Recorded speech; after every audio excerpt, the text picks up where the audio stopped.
We All will be right. live on YouTube momentarily. Just let me know when. We should be live.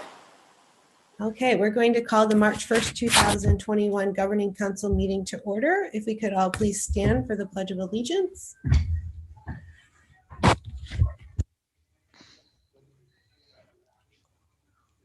I pledge allegiance to the flag of the United States of America, to the republic which it stands, one nation, under God, indivisible, liberty, with liberty and justice justice for for all.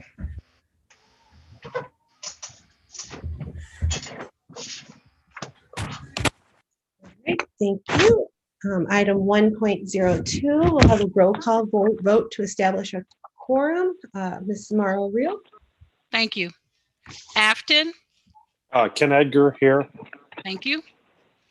Bayless, Jeff Presac's here. thank you. Brentwood, Melissa Nair here. thank you. Clayton, Stacy Seawalk here. thank you. Ferguson Florissant, LaPowell Walker here. thank you. Hancock Place, Jennifer Kossman here. thank you. Hazelwood, Stella Williams. thank you. Jennings, John Schler, present. thank you. Kirkwood, Darnell Frost, present. thank you. Ledoux, Keisha Lee. thank you. Lindbergh, Jennifer Miller. thank you. Maplewood, Richmond Heights. Maplewood, Richmond Heights. Melville, Larry Felton. thank you. Normandy. Normandy. Parkway, Here, Debbie Hopper. thank you. Hi, it's Karen Pierre. I was muted, sorry. Okay, thank you. Pattonville, Amanda Purnell here. thank you. Rittner. Rittner. Riverview Gardens, I'm here. Rockwood, Limited here. thank you. University City, Joanne Suda, present. thank you. Valley Park, Adam Watson here.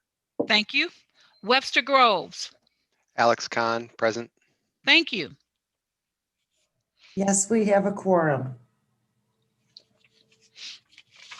Thank All you. right, thank you.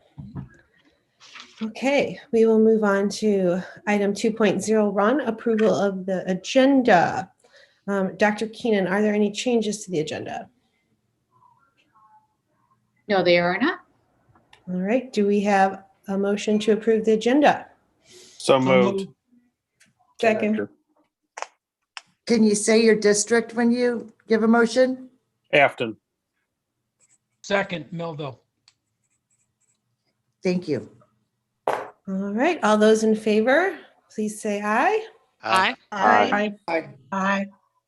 Those against and say nay. All right, motion approved to approve the agenda. We'll move on to item 3.01, approval of minutes for the December 7th, 2020 Governing Council meeting. Do we have a motion to approve these minutes? Veronica Morrow Real, Riverview Gardens, Second, Debbie Hopper, Parkway. Is there any discussion or questions? If not, then all those in favor say aye. aye. Any opposed? All right, and any abstentions? Okay, we will move on to item 3.01. I'm sorry, we just did that one. Motion approved. Item 4.01, public speakers. Due to COVID-19 and holding this meeting virtually, citizens are asked to submit their statements prior to the meeting and they will be read. We do have a few comments this evening. Rita? We have two public comments. The first one is from Grace Griesick. She is from Webster Groves and it's on 7.01 board elections. Dear members of the Governing Council, as a concerned St. Louis County residents with loved ones serviced by the district, I was surprised at the information I had seen posted or discussed in different media platforms. To see if any of it was true, I did some digging on my own, which led to more questions. As you interview the candidates this evening, there are two that I am very concerned about that are seeking a board seat, and I hope you would consider relaying some of my questions to them during this process. Ms. Jan Goodman has represented Sub-District 6 since 2006. Her bio mentioned that she has done extensive volunteering for Clayton School District. However, Ms. Goodman's seat also represents Normandy, Rittner, and University City. I believe it is worth asking, in the 14 years she has been on the board, has Ms. Goodman visited any of the schools or communities she represented outside of Clayton? Has she recently spoken to any parents or stakeholders personally in those areas to discover how she could support them, as their needs will be different than Clayton's? What has she learned about the needs of the Normandy, University City, and Rittner children? How is she advocating for these needs as a board member? As turnover is increasing throughout all levels of the district, and HR has been unable to fill those vacancies in predominantly African-American communities, how has she fought for equity for all of her constituents?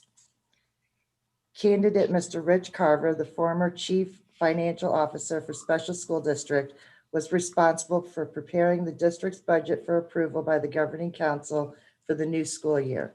His June 2020 report stated that SSD had expenses of $470 million.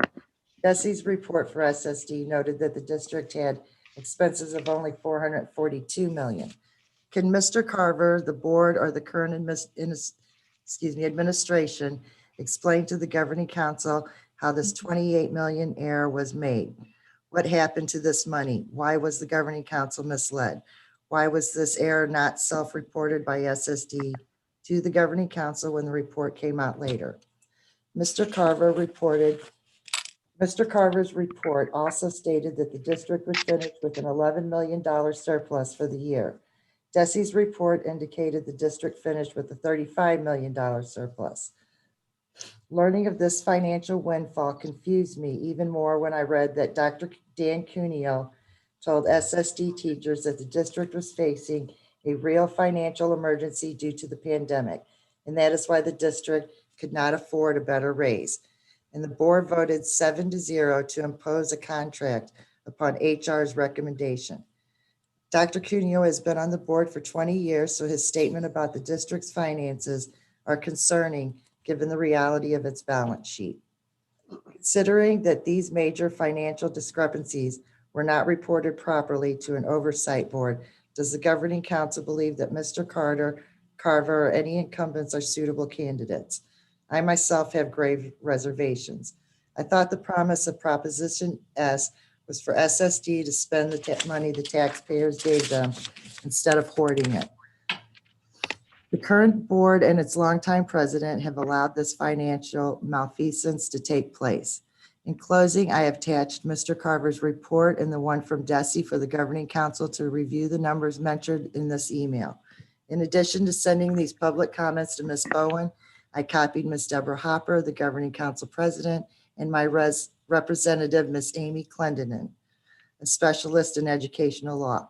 I did so because I would like to believe that these public comments would be read, but stranger things have happened. Sincerely, Grace Griesick.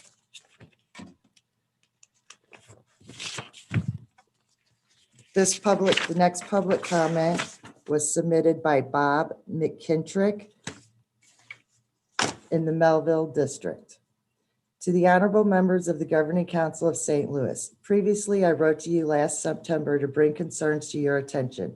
I appreciated the support that President Deborah Hopper stated in her comments that it was the expectation of the Governing Council that all public comments were addressed or replied to by the district. I did receive a follow-up message from Dr. Keenan that was respectful and informative, though I am still not sure why the current board and administration believe that having 6 months worth of operating funds on hand in reserve is necessary. She did reply to my concern. Tonight, as you exercise your governance and oversight abilities, I did want to ask you to consider two issues in your interviews of the candidates that receive a lot of attention and discussion: transparency and equity. These are buzzwords in many districts right now, yet it seems to me that SSD can do better. As you consider the re-election of two current board members and consider the candidacy of another former SSD employee for another board seat, I believe it's worth asking questions about transparency and equity. After my public comment was read regarding the fund balance being in excess of $300 million, at no time in a board meeting since September 2020 has there been a public document posted stating what the current fund balance is for SSD. I know I have looked for it. Have any of the current board members inquired about the fund balance? Are they not concerned about this lack of transparency? Does the candidate for Subdistrict 5, who is Chief Financial Officer for SSD, believe this is appropriate? The district raised out-of-pocket costs for employees on their insurance, imposed a contract, and yet, according to their budget report from January 2021, have spent about 40% of their total budget, halfway through the current school year. At this rate, SSD will come in 20 million under budget again. How many years of surpluses this large need to go by before there is a recognized need for change? There are over 190 vacancies this year between teacher level staff and support staff. Compensating teachers and support staff in a way as competitive within our current market is a necessity. Finally, equity is the practice of giving students or a learning community what they need to be successful. At a recent SSD board meeting, there was a long discussion about how it would be a focus of the board moving forward. Dr. Cuneo even stated that it was about time we get this done.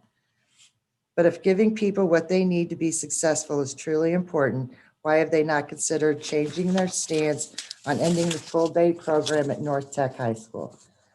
Excuse me. Mr. Curtis Faulkner, the representative for Hazelwood, mentioned that he did not think many North County students were aware of the tech education possibilities, and it was a needed resource to provide something that was needed to the community. Isn't that equity? Last January, teachers, students, and parents from North County stood in front of the SSD Board of Education, pleading with them to not end the full day programming at North Tech High School. Yet SSD and its board made the decision to end the programming by 2023. The rationale: South Tech did not have a full day option, so North Tech should follow suit. Their response to the parents and the students at the board meeting was that North Tech was never supposed to be a full day option. Notably, this decision was made by the district before consulting with stakeholders. What message does this send? Where's the transparency and equity in that? If the program was having success, why would they end it? The district clearly has the resources to fund it, and it is a need. Why would the incumbents not reconsider?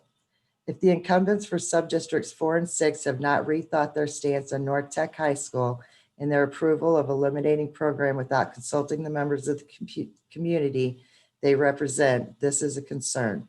Those two seats represent 4 districts that were impacted by the decision.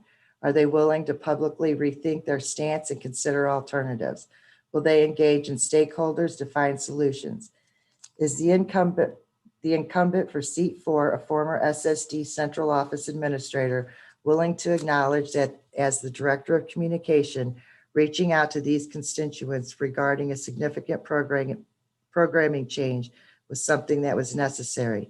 Does the candidate for Subdistrict 5, who was chief financial officer, believe that the district needs to think differently and spend some of the district's large surplus on North Tech to promote equity and restore full day programming? I'm a little concerned that the candidates who were former SSD administrators are too close to the current issues impacting our district to think objectively. I'm sure they are fine people, but sometimes people are unaware of their biases, similar to the psychological phenomenon of groupthink. We develop lifelong mindsets that are hard to break. Sometimes we make decisions to ensure harmony, especially if we personally know and have worked with the people who are recommending the decisions. So are these candidates willing to change the status quo? Are they willing to ask the tough, sometimes uncomfortable questions? Are they willing to rethink what is happening at North Tech? If the answer by these candidates are ambiguous of some form of We will take this under advisement. I believe the message to the governing council is clear. Change needs to be made.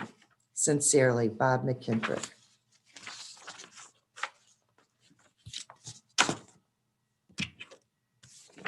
That's the end of the public comments.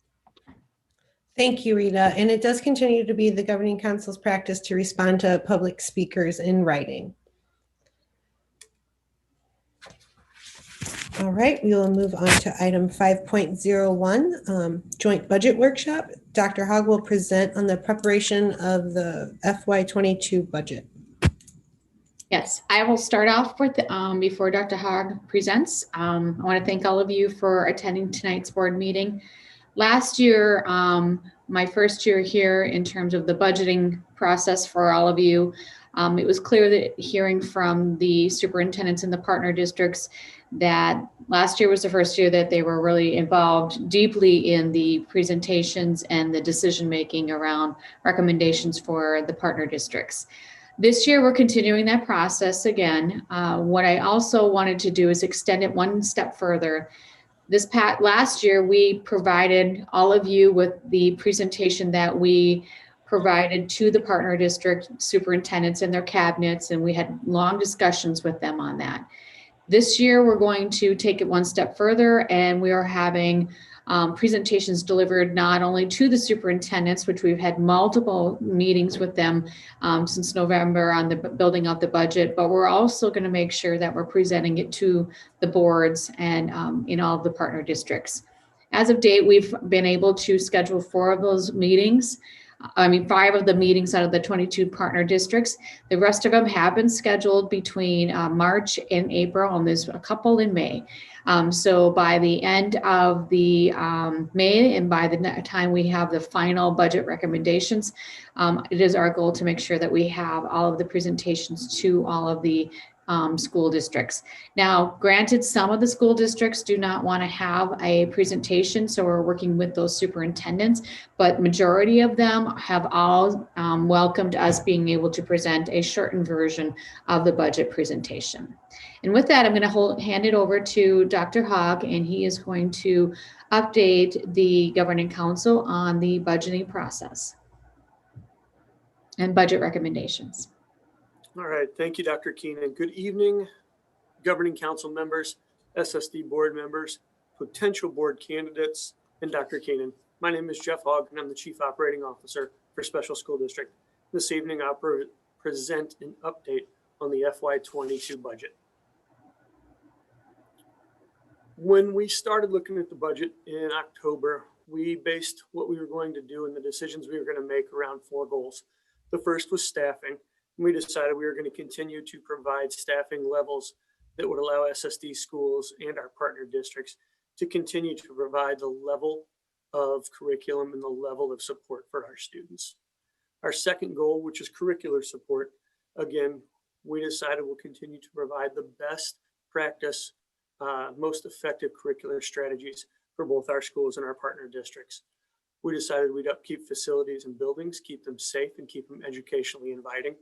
And then the last one, as we've discussed, we're going to base what we do on the theory of equity. Next slide, please. So some major budget assumptions as we go into this. This is a reassessment year, and what we're looking at is an increase, or we'll be able to capture an increase in revenue of 1.4%. That's your CPI, and what your CPI is the rate of inflation. What we've seen historically is about a 7 to 8% increase in property or assessed valuation, and about a 2% increase in personal property. We don't get to capture those major increases. You can only capture the increase in revenue at that CPI level, which is at 1.4%. And so projected into next year, that'll be approximately $4.4 to $6 million increase. And then secondly, we're looking at the basic formula, Proposition C, which is your sales tax, your classroom trust fund. And we're looking at those. Those are all DESI payments that come in that monthly form. We're projecting those to remain level with the current year. DESI just released some money this morning or the other day to that kind of goes with those withholdings from earlier in the year. But we're going to look at the DESI formula funding pretty similar to where it is this current year. Investment earnings are projected to decrease 20%. They decreased a little bit this year because there's no interest rates out there right now for our investments. And so when we look at it decreasing 20% this year, well, I'll just give you some historical perspective. 2 years ago, we looked at about $5 million in investment revenue. For this current year, we projected about a $1.9 million increase in investment revenue. And for next year, with that 20% decrease, we're going to look at about 1.6. Again, 1.6 million. Again, there's just no interest rates out there right now to create earnings on investments. Next year, we're projecting that we will remain at approximately 5.5% or $5.5 million in the disproportionality. This isn't revenue. This is money that we have to earmark to spend in our schools and our partner districts to help with the disproportionality assigned by DESE. And then lastly, we're looking at centralized purchasing, but we're also looking at increasing our curricular budget so that we can identify best practices and ensure that all our students across the county have access to the same curricular materials that we feel are good for students. Next slide, please. Thank you. So we'll talk here about revenues. And as you guys know, and as you've been presented to in your districts, revenue comes in 4, 5, 6 different areas. The first is local, and that's your taxes that you see. Well, your local and your county. Those are your taxes and your fines where you receive revenue on an annual basis. State, which is your DESE payment, and then federal, and then non-current.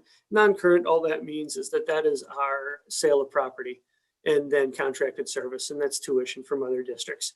So you'll see in the top right, those two that are circled for FY21, that's this current year budget, we projected $315 million in local revenue. With next year being reassessment, like I said, with assessed valuation, we're looking to see an increase into up to $321 million. And then you'll see down on the bottom in that circle there that we're projecting this year's revenue to be similar to next year's. So even though we'll see that increase in assessed valuation, what we're going to see a decrease in is in that DESE payment. There's a high needs fund in there. It's where you're reimbursed if you spend 3 times more than your average daily attendance on any student. You can apply for a high needs grant and you're reimbursed through that. This year we saw more revenue in there than what we'll see next year, and that's just based on numbers. So right now we're projecting $480 million revenue for next year. Next slide, please. And then we're going to look at expenditures by category. You can see there in those areas there, certified salaries, non-certified salaries, fringe benefits, purchase services, supplies, and then capital outlay. Capital outlay is your building maintenance, your renovations in your building there. So the 2 areas I'd like to draw your attention to are on the bottom. When you see the circle to the left, you'll see the first number in there as $461 million. And you'll see that was what was projected to be the final budget number for FY19. What you'll see in the right side of that same circle is the actual FY19 was $446 million. So we had projected $461 million in expenditures and expended $446. You'll see the next year, that circle to the right, where you have 472 as projected in the budget, and the actual was 442. Now that's going to be off a little bit because of the shutdown and because of COVID. But what we have in those circles is something we're going to continue to work on to get those 2 numbers to be closer to each other. So we have some pretty good projections of what we're expending moving forward. You'll see the FY21 budget of $495 million. That's an approved by the board $15 million deficit spend. And then as we move into this year, you'll see current projections as of right now are for $501 million. I do not think it will be that high. I think right now with where we're at, that's what it looks like. But I think that number will come down as we get closer and bring you guys a final budget in May for approval or June for approval. Next slide, please, Rita. So as you can see, this will show income and expenditures side by side. Well, you have the blue column, which is your revenues, and you have your green column, which is your expenditures. And so as you can see for the previous 4 years, we brought in more revenue than we expended. And you'll see that this current year is kind of what I just talked about. The board approved a planned deficit spend of more expenditures than we have revenue coming in. Next slide, please. And so what I'd like to do is we'll get into positions now and positions request. So back in October, we started the budget process with our schools and with partner district schools. So with our area coordinators and our directors, we had meetings with them. We provided them historical expenditures, and they had to submit a budget for their districts, for their schools by December. So prior to winter break. When we came back from winter break, our leadership team met with the partner district leadership team. So Dr. Keenan thought it'd be a great idea. It worked really well last year to meet with the superintendents from our partner districts, their chief financial officers, chief academic officers, in order to go over the budget and look at a few things. So as we get into position requests, we looked at positions 3 different ways. The first was how we normally did it. And basically it was special education programming. And what that means is if there was going to be a new program or a new classroom open up, a area coordinator or a director could request for an additional classroom or additional teacher, additional FTE. We would then look at the numbers, we'd look at what we would need to support that, and then we would make a decision for yes or no on that. The second way we looked at it was case management. Dr. Keenan had heard quite a bit from teachers and staff about high case ratios in certain areas. And so we had some that were as low as 11 to 1, 12 to 1. We had some that were as high as 22 and 23 to 1.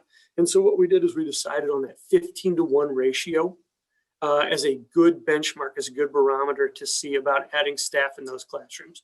We know that when you get into some of those higher numbers, that those caseloads become pretty demanding. And so we wanted to ease that burden for some of our teachers.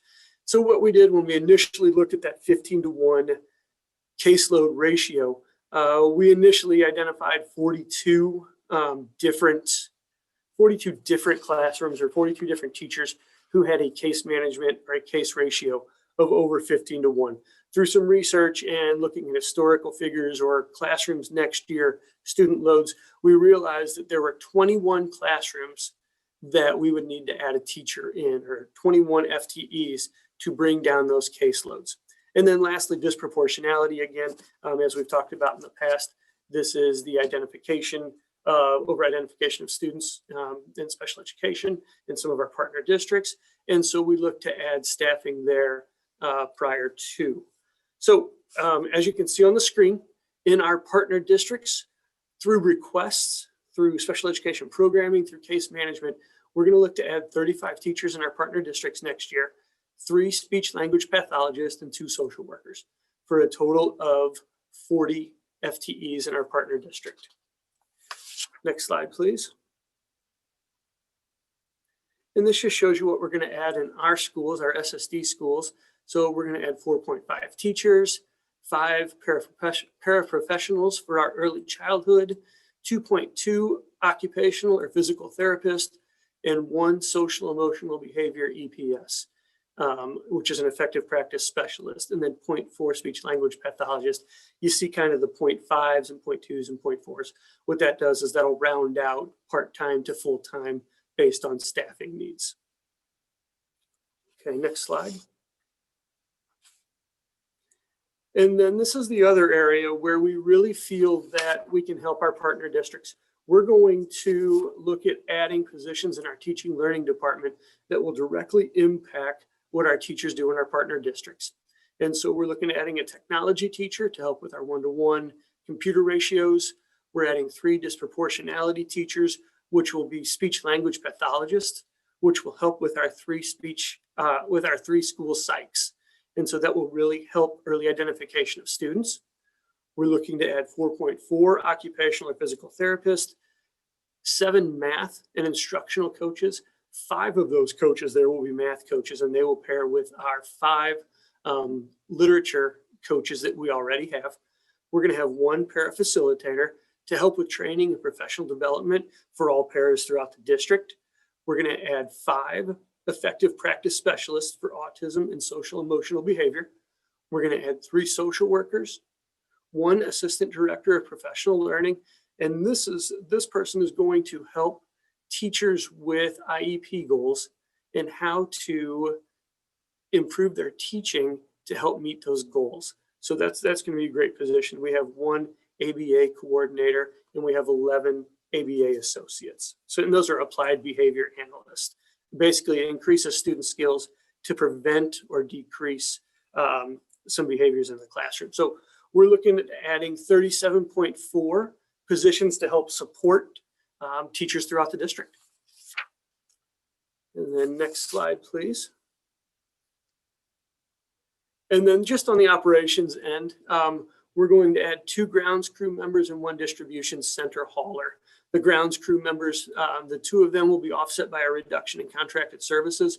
We currently contract out for landscaping, which is about $57,000 a year. And then we spend another $100,000 to $150,000 in extra contracts that have to deal with fence lines and parking lots and different things like that. So we're going to bring those back in-house and we'll be able to save money while we can pay 2 people to do that. And then we have some surplus that we really need to get out to our schools, to get back from our schools, and then just do some surplus hauling from our building. So we're going to add 1 person there. And so the next slide, please. So in summary, we are looking to add 93.5 positions at about $8.1 million.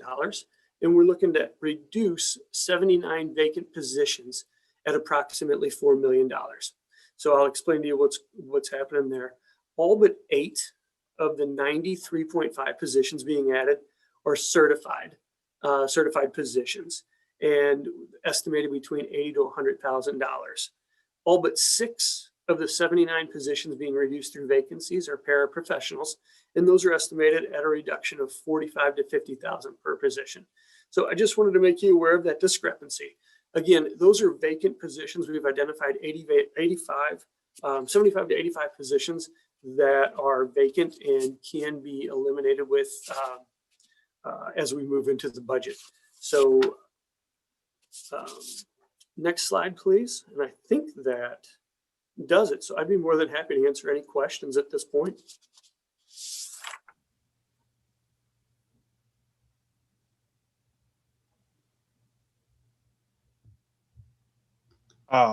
After Kenny Edgar has a question. On the summary income statement, I believe it's page 6. You have a board approved plan deficit spend. What exactly are you going to spend the money on? So as we created the budget this past year, we noticed that there would be an increase in insurance, there'd be an increase in COVID cleaning, there'd be some expenditures as we increase technology for the closure. And then we basically just, that equaled about, I want to say 15 to 16 million. And then as we came a little bit further into the year, we realized that we needed to add some, not positions, but some expenditures that would really help our curriculum as we went forward. So we added some subscriptions and we added some curricular items as well. But the majority of that was the increase for insurance this next year. Okay, thank you.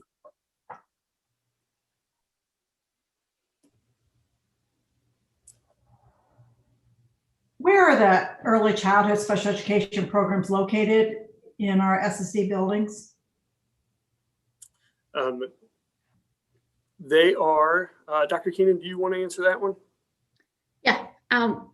Lynn, you know that we don't have them in our early childhood programs, but we just put early childhood under our SSD schools. We do have them still in the partner districts, and we have some coalition districts too. So knowing the complexity of our SSD schools, we don't have them in our SSD 7 schools. They're in the partner districts. You put that number under the SSD schools. Yes. Yeah, we just did that because that partner, that's how we just kind of budgeted it, but it's totally a separate source. Thank you. Yeah.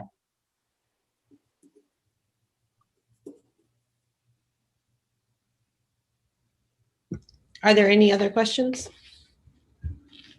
This is Debbie Hopper, Parkway. Could you just define what the matter of disproportionality is and means? Yes. So DESE has a calculation, and basically what it means is that they have identified that we are, for disproportionality, we have a high rate of out of school and ISS suspensions greater than 10 days for African-American students with disabilities. We've also, through their calculations, we have a high rate of African-American students identified with intellectual disabilities. And so what they do is they say you have to spend a portion of your Part B funding specifically to help that out. And so what we've done is we've identified professional development areas, employee or full-time employees that we can put in to help with that and help lower those rates. And so when you hear disproportionality, it's money set aside by the district to help in the partner districts in those areas. Okay, thank you. The other question that I have is related to the matter with the pending conversations with superintendents at the partner districts. Do you anticipate that there could be some changes to our discussion that you're providing with us tonight based on the outcome of those meetings? I don't see it because we have met with the partner district superintendents, if not once or twice.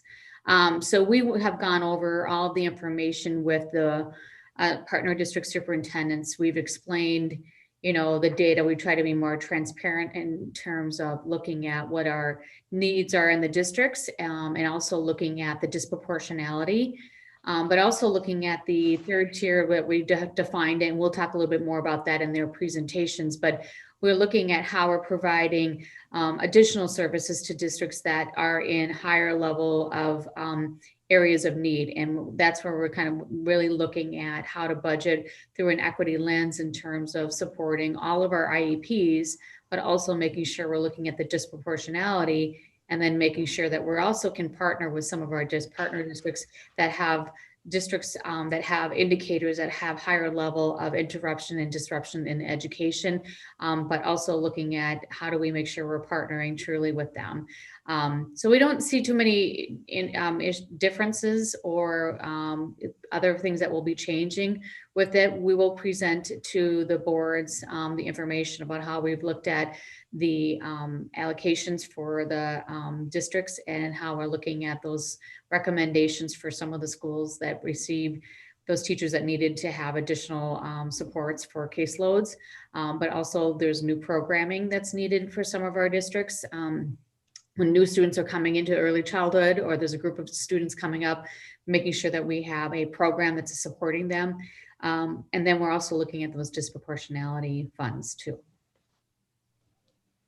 Thank you. This is Keisha Lee with Ladue. I have two questions. One, when you first started, you said that your budget is based on a theory of equity. What is the definition of equity the SSD is using in that matter?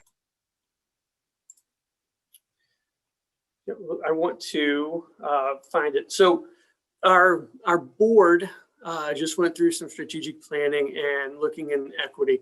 And they've come up with a definition. Every student, regardless of learning ability or socioeconomic status, has access to the services they need. And so we looked at it in 3 different tiers. And I'm going to find them here for you. And so basically the first tier was all schools. So we're going to develop a framework to support all districts across the county at the levels we currently are. The second one is that we're looking for some schools to develop a framework to support some partner districts across the county that are identified as disproportionate, which we've talked about. And then the last one is develop a framework, our tier 3, to support all districts across the county, understanding inequities in schools with historically underrepresented and underserved and marginalized groups. And, we're looking at mobility, we're looking at trauma, we're looking at rates of special education identification at that point, proficiencies in reading and math, and just different poverty levels. So when we talk about equity, we looked at it on those 3 different tiers as we went into our budget this year. Okay, and then can you also explain to me, and I may have missed it in your presentation, you had, looks like over almost 100 vacant positions. Why those positions remained vacant? So as we looked at vacant positions, we found that there were 85 positions that were vacant for greater than 6 months. And so what was happening is that those positions would be, there were 185 para positions that were vacant at this point. What we found is that our buildings and our districts were hiring as one would be, so they would hire for one, and then that one would become vacant, or they would hire for two and one of those two would become vacant. They were filling those positions there. And so what we found is that we just had some extra positions on the books that were not being filled at that point. And so we looked at reducing those positions this year. What we want to do is we're going to take a look at those 100 positions, have our schools, have our partner districts fill those positions.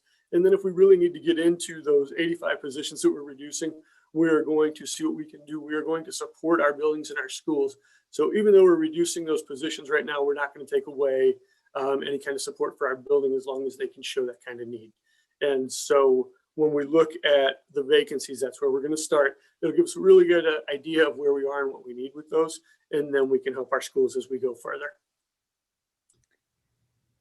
Just to elaborate a little bit on that more, if given this year that you were not fully operational, do you think that this would be the year that you would want to eliminate positions that were? Ms. Lee, when this year we started the beginning of the school year with 0 teacher vacancies. And so we have worked very hard in terms of making sure that we have, reduced those teacher vacancies. So for the first time in SSD's, long time history, that they had 0 vacancies for teachers on the first day of school. Now the para positions are a little different in how we look at them in terms of making sure that we have the paras where we're needing. And that's what we're looking at in terms of those 185 vacant positions. Now, some of those para vacancies were, when we were hiring staff and paras throughout this year, we were making sure that we were hiring paras to go to schools that were open. And so once schools are starting to reopen, not all of them have, we were wanting to make sure we were prioritizing those schools that had students that were in person. And so that's where those para positions were going.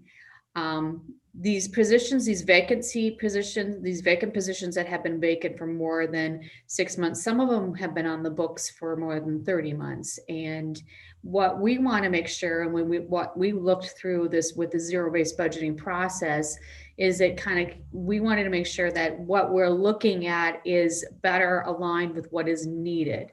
And so what I've said to everybody is that if you have that need for that para, for that student or program, we absolutely are going to make sure that we are providing that FTE and that we are working really hard to recruit and hire those paraprofessionals.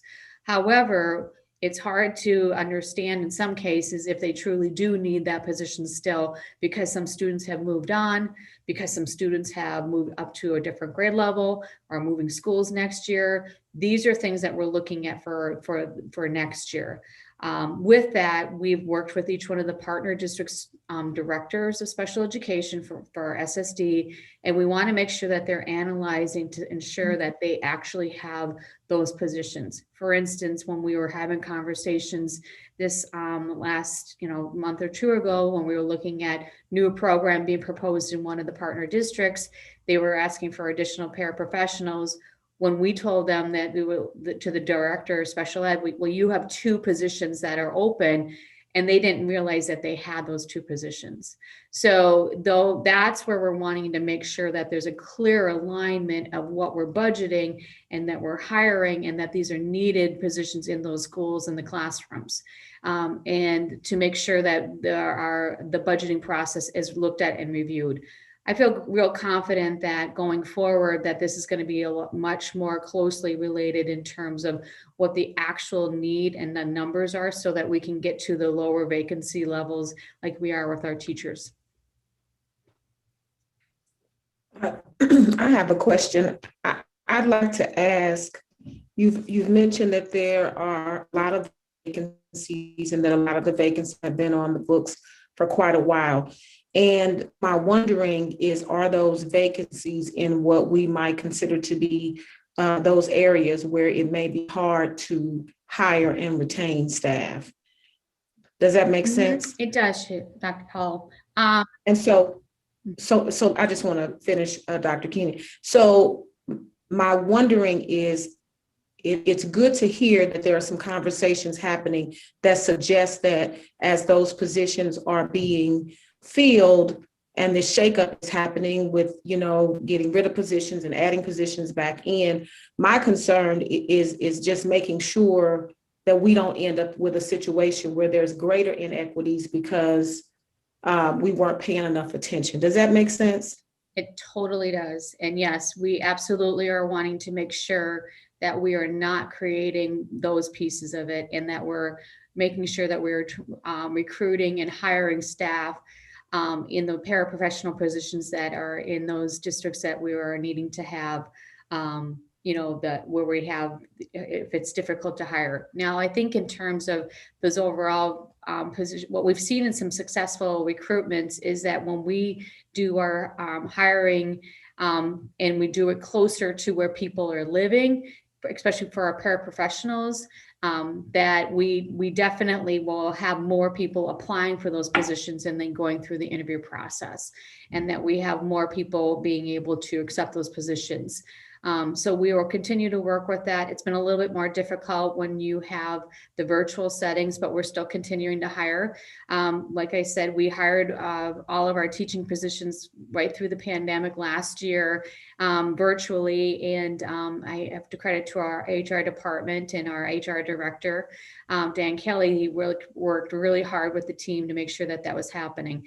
But yes, Dr. Powell Walker, we absolutely want to make sure that we are not creating inequities where there are, we want to make sure that we are supporting our students. And that's the main focus, is to make sure that we have positions and staffing that to support the students, especially when they're in person. Okay, thank you. Thank you. I have a question. I've been on the governing council for a few years, and it seems that in all those years, a deficit budget is approved, yet there's always a surplus in the final of the actual budget. I was just wondering, are we seeing in the same areas where we're not spending what we expect to be spending, or what is it that's making that happen?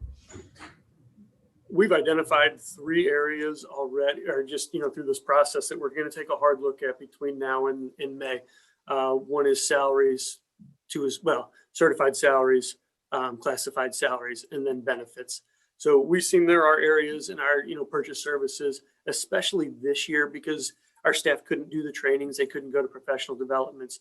But we've noticed in years past, we'll spend approximately 97% of what was budgeted for salaries, and then about the same for benefits. So we're going to take a look at that and see where that gets us to a closer number.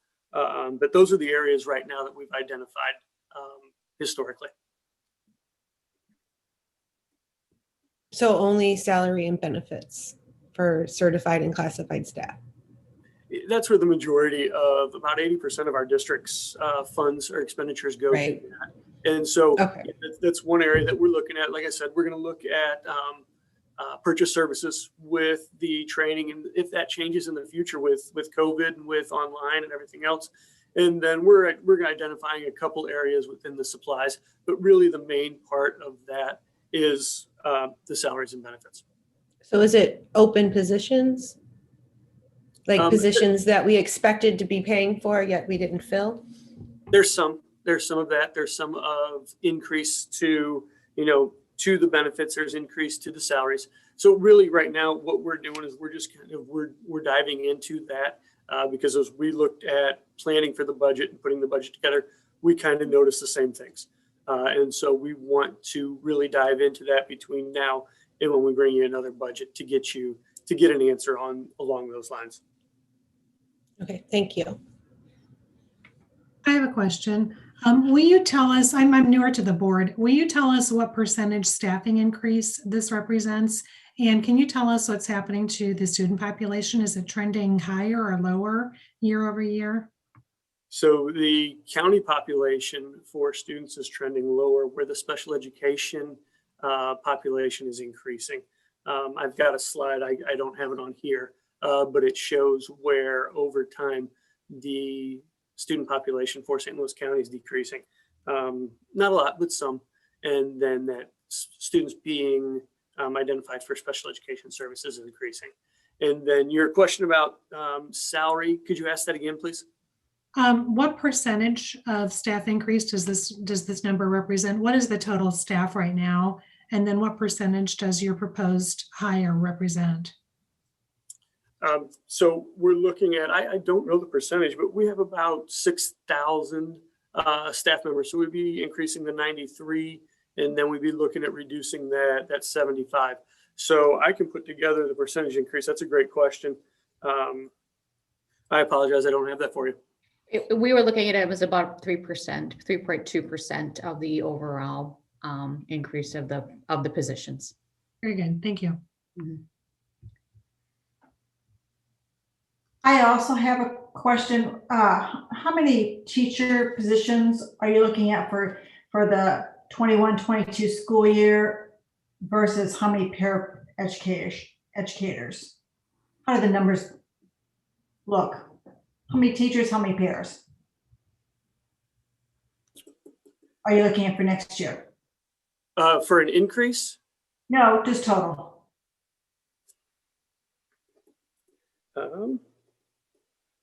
That is something that we can provide. I do not know the exact numbers of total. I know we have about, I want to say about 2,000 para positions. And then we have, I want to say about, I could be wrong, but 2,500 certified staff.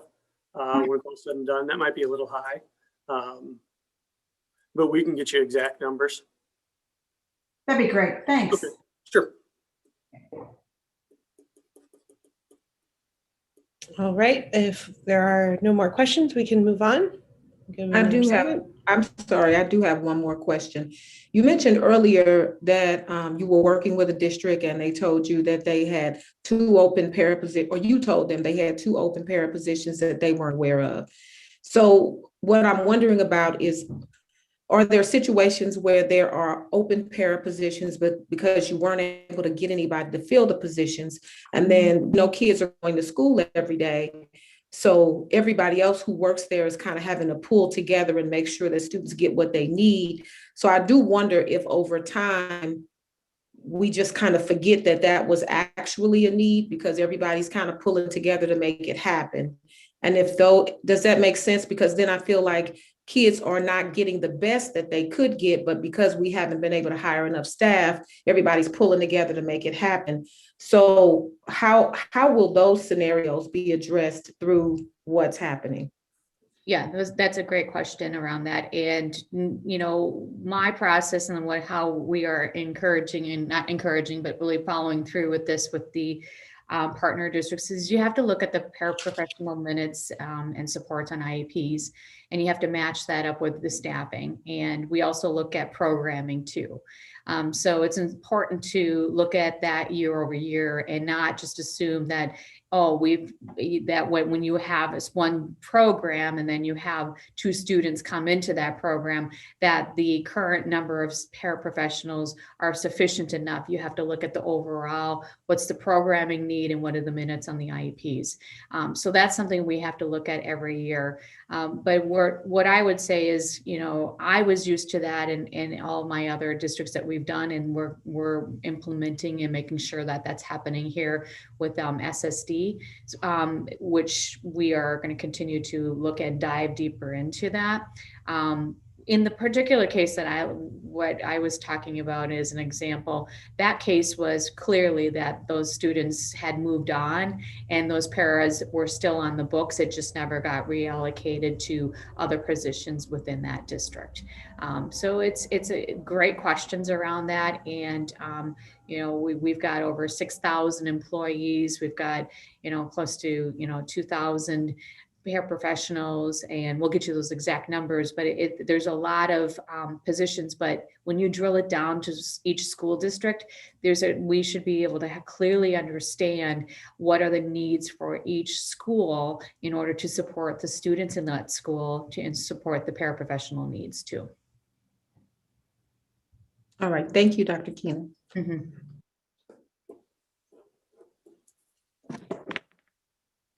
Okay, are we ready to move on to item 6.01, approval of FY21 budget adjustments? And that is Dr. Hogg again. Yes, real quick, these were the budget adjustments that we discussed back in December. They're just looking for approval this evening.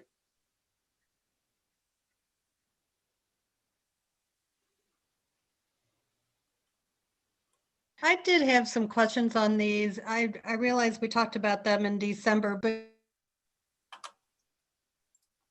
sorry, can you give us an overview again on why these are being added at this time to the budget as opposed to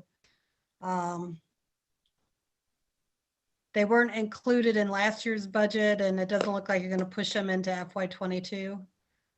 No, we're going to make those were areas that were either identified as areas that needed to be added into the budget for, and I'm trying to pull this up here.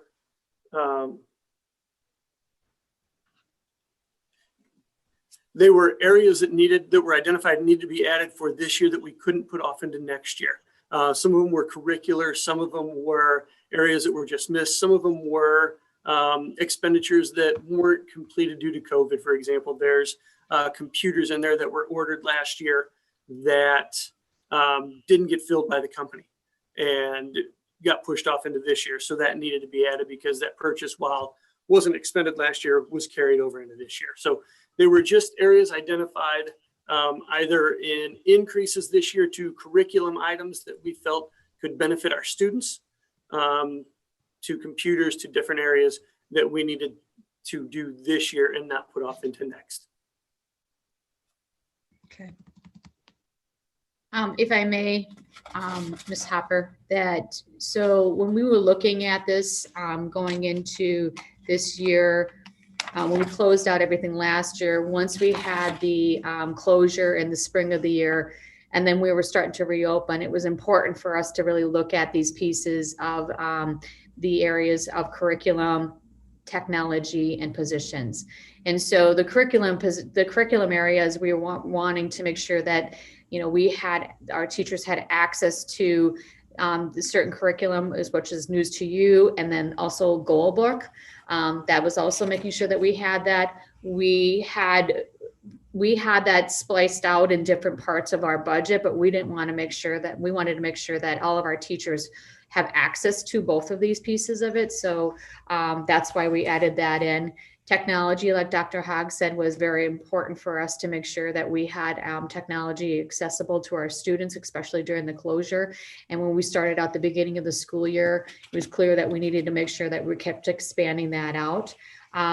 We also reallocated reassigned reclassified one of our positions from our Director of Health Services. As you all know, when you go into before, we had a health coordinator, but going into this pandemic, we really needed a health Director of Health Services. Our health coordinator she resigned in October for her own personal reasons, and we just looked at that point to reclassify that position to a Director of Health Services. So that's where the additional positions came in. And then also transportation there was buses that we also added into the budget pieces that we did in December. So that's kind of the 899,000. Thank you. Okay, so do we have a motion to approve the FY21 revised budget? So moved, Kirkwood. Second, Parkway. All right, any other questions or discussion? Okay, those in favor say aye. Aye. Aye. Aye. Those against say nay. Any abstentions? Okay, the motion to approve the FY21 budget adjustments is passed. Okay, so at this time, we're going to move on to item 7.01, which is the SSD board elections.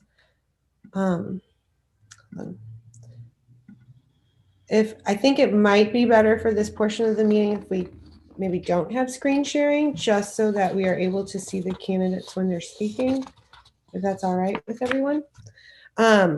Okay, so we will be voting on board candidates for 3 sub-districts this evening. Sub-district 4, which is a 1-year term, sub-district 5, which is a 3-year term, and sub-district 6, which is a 3-year term. The governing council members have previously received application packets and were asked to submit interview questions to the chair prior to this meeting.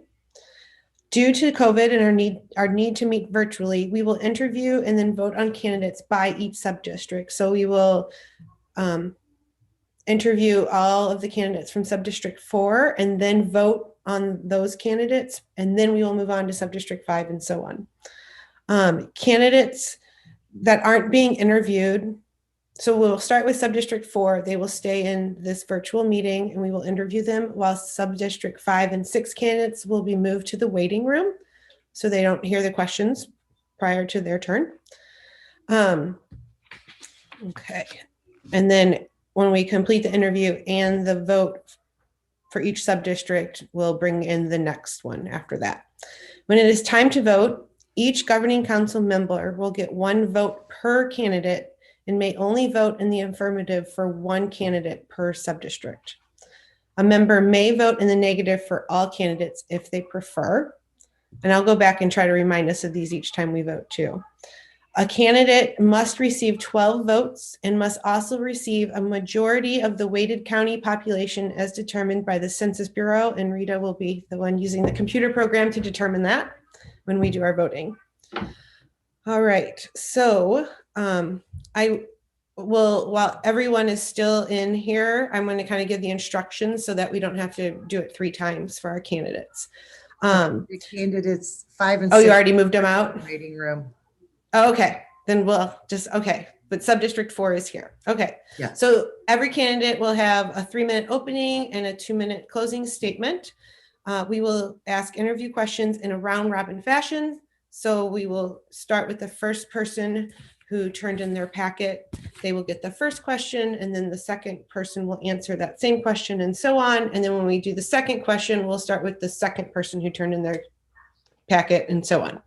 And I wrote it all down in order, and hopefully I follow along. Okay, so we are going to begin with sub-district 4. We have 3 candidates in filing. Sub-district 4 is for Ferguson Florissant, Pattonville, and Riverview Gardens. And we have 3 candidates in filing order are Ms. Tina Roach, Mr. Scott Moeller, and Ms. Nancy Eide. Okay. So bear with me as I shuffle papers back and forth. All right, and then I believe Ms. Lee is going to try to keep time for us for questions. We're trying to limit that to 2-minute answers. So because it's virtual, we can't it's going to be a more difficult to give you a cue. We might just have to be like, okay, moving on. So, all right, we will start with our opening statement, and that begins with Ms. Roach.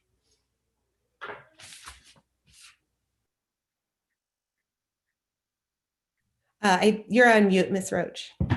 I'm sorry. I feel that I would be a good candidate for special school district school board.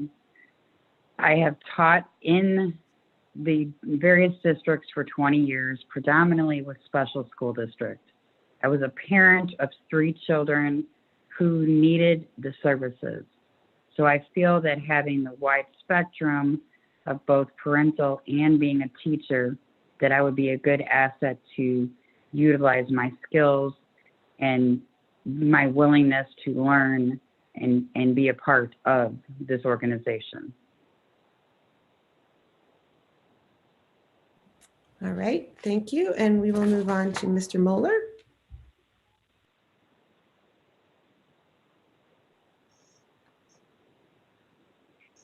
Good evening, everyone. Can you hear me? To begin, I first want to say thank you for allowing me the opportunity to introduce myself and share why I believe I can make a valuable contribution to SSD in the St. Louis region. Mind you, this moment for me is not without some trepidation about all that the role entails. Being of optimal service to the kids and families of Riverview Gardens, Ferguson Florissant, and Pattonville will be a tremendous honor, but also a job to which I vow my very best effort. Why do I feel equipped to present myself as a candidate? To tell you, I want to share that this moment reminds me of several I've had in my life. From being a hometown student leader tasked with responsibilities and accountability in various groups was a shaping experience. I learned I could handle the job, be my regular sociable self, make friends, and gain the trust of those around me. Further, on basketball and baseball teams, I was often in key positions with high pressure games on the line and the ball in my hands as a team leader. Though some of the games didn't turn out with big wins, I learned too that I could handle the pressure and pick myself up if my team and I took, as is often phrased, a character building loss.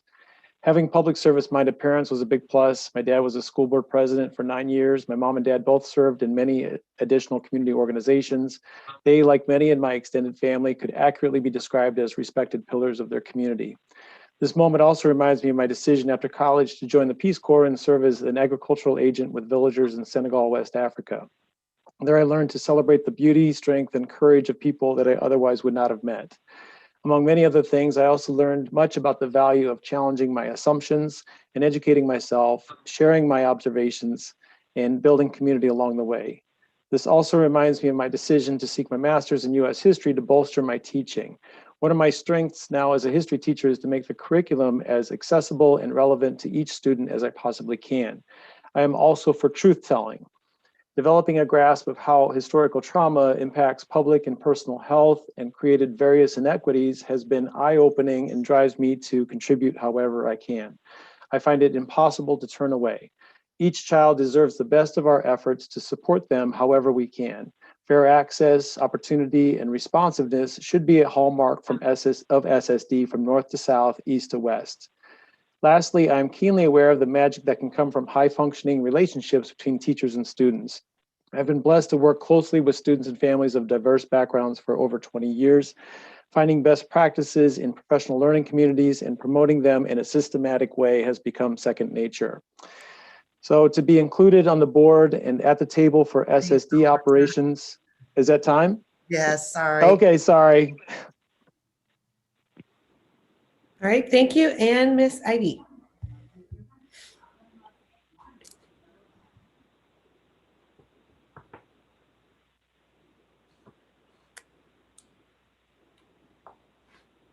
You're on mute.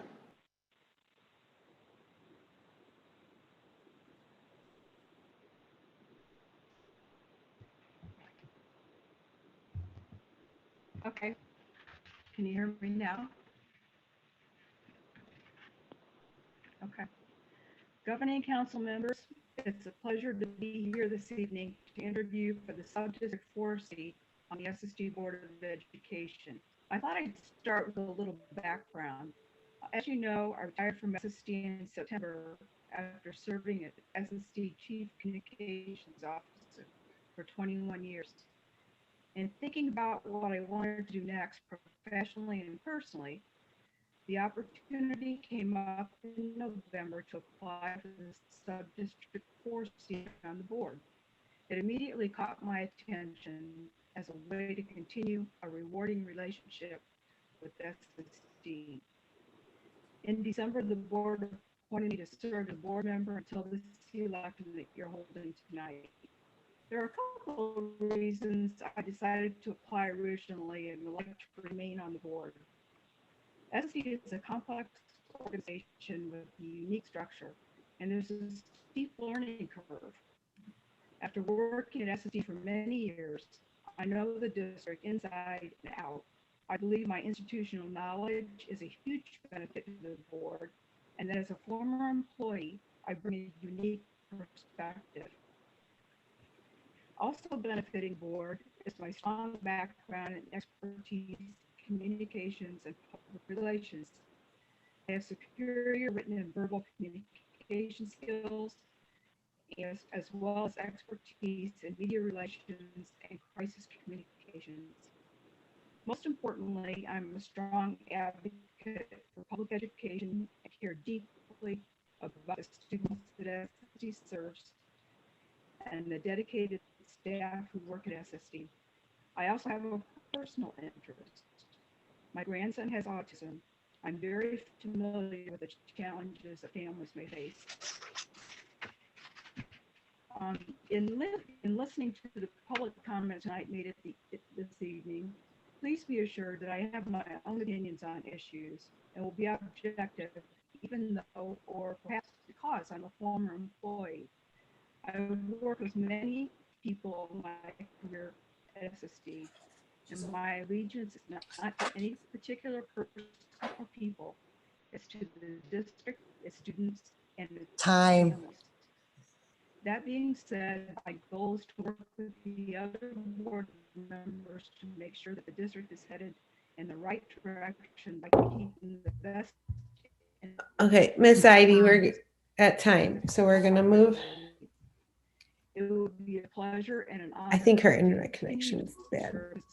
District board representative on Time is up. Board of Education. I'd be happy to answer any questions you may have. I think the internet has a delay is what happened there. Okay, we're going to move on to question number 1, and Ms. Roach will be the first to answer. How did you learn of the open SSD BOE position in your subdistrict, and what are the first 3 things you will do if elected? I learned about the opening from a fellow colleague, and she had suggested that I apply. And after a long conversation, I felt that it would be a good fit for me. I think that the first things that I would do is learn more about what I can do to help and how I can get active, because I truly believe that being active with the partner districts and communication between the partner districts and SSD is the best practice. All right, thank you. Mr. Mueller, do you need me to repeat the question? Yes, please. How did you learn of the open position, and what are the first 3 things you would like to do if elected? Well, first I learned from a colleague who similarly approached me and asked if I would consider it, and I had to think about it a few days, but I really developed some strong motivation. First, I would continue to ask lots of questions of fellow board members. I've not been privy to conversations in the same way. I've not been privy to data collection in the same way that board members have. I feel like knowing some of the history of some of the discussions would be helpful, and also as a way to develop some relationship and understanding. I'd be very interested in some of the topics that were brought up this evening earlier from the comments, digging into some of the issues. I have an interest very much in understanding how recruitment happens and takes place, what kind of partnering is occurring across the region to bolster quality of the pool of applicants and so on.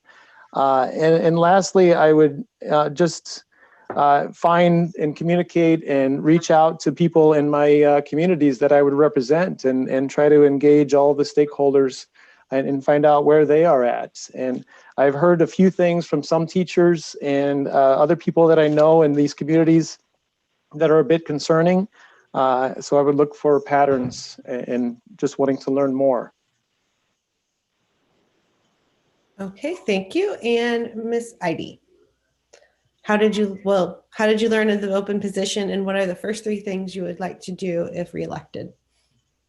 I learned about the open position just from my regular reading of the SSD website, and also from people who work at the district who knew that I had just retired, knew that I lived person to person, and I just thought it would make good board member. So that's how I learned about it. There are some things that I would like to You can't learn hear more her. about the district, even though I was there for over 20 years, I still only know the basics of finance. Very complicated area, and it's just, I would like to learn more about that. I also plan to reach out, if you'd like, and set up regular conversations with the governing council members in my districts, Pattonville, Ferguson, Florissant, and Riverview Gardens, along with the special education directors for those areas. And I would also include the members of the parent advisory councils too for those districts. I think the PAC is definitely a good resource for the district. And then another issue that we're all working on is COVID and making sure the kids get back in school. So those are the three things. Okay, thank you. Can I recommend that Nancy call in for the remainder of this? It's really hard to hear and our connection doesn't seem to be working out well.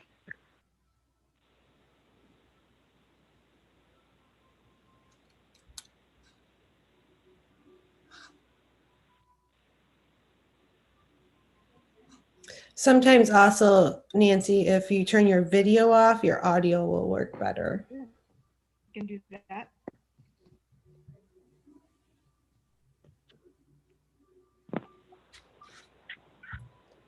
Okay, while we're working on that, we'll move on to question 2, which will begin with Mr. Moeller.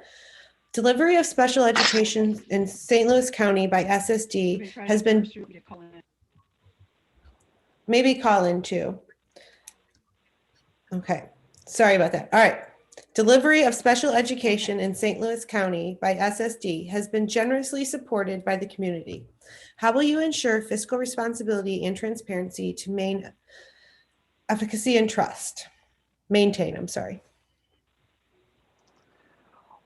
Well, I think it's very important to have some of these questions that arise that I've heard from teachers and community members regarding fiscal responsibility. Just making sure those questions are answered loud and clear, and that there's very effective, two-way communication happening. That I think I think there has to be focus groups. I think there has to be maybe groups of teachers and administrative folks meeting on a regular basis, just to hear out, how things are going, getting an effective feedback loop. So making sure that the finances are squared and clear, and building communication where we can. All right, thank you. Is Miss ID back?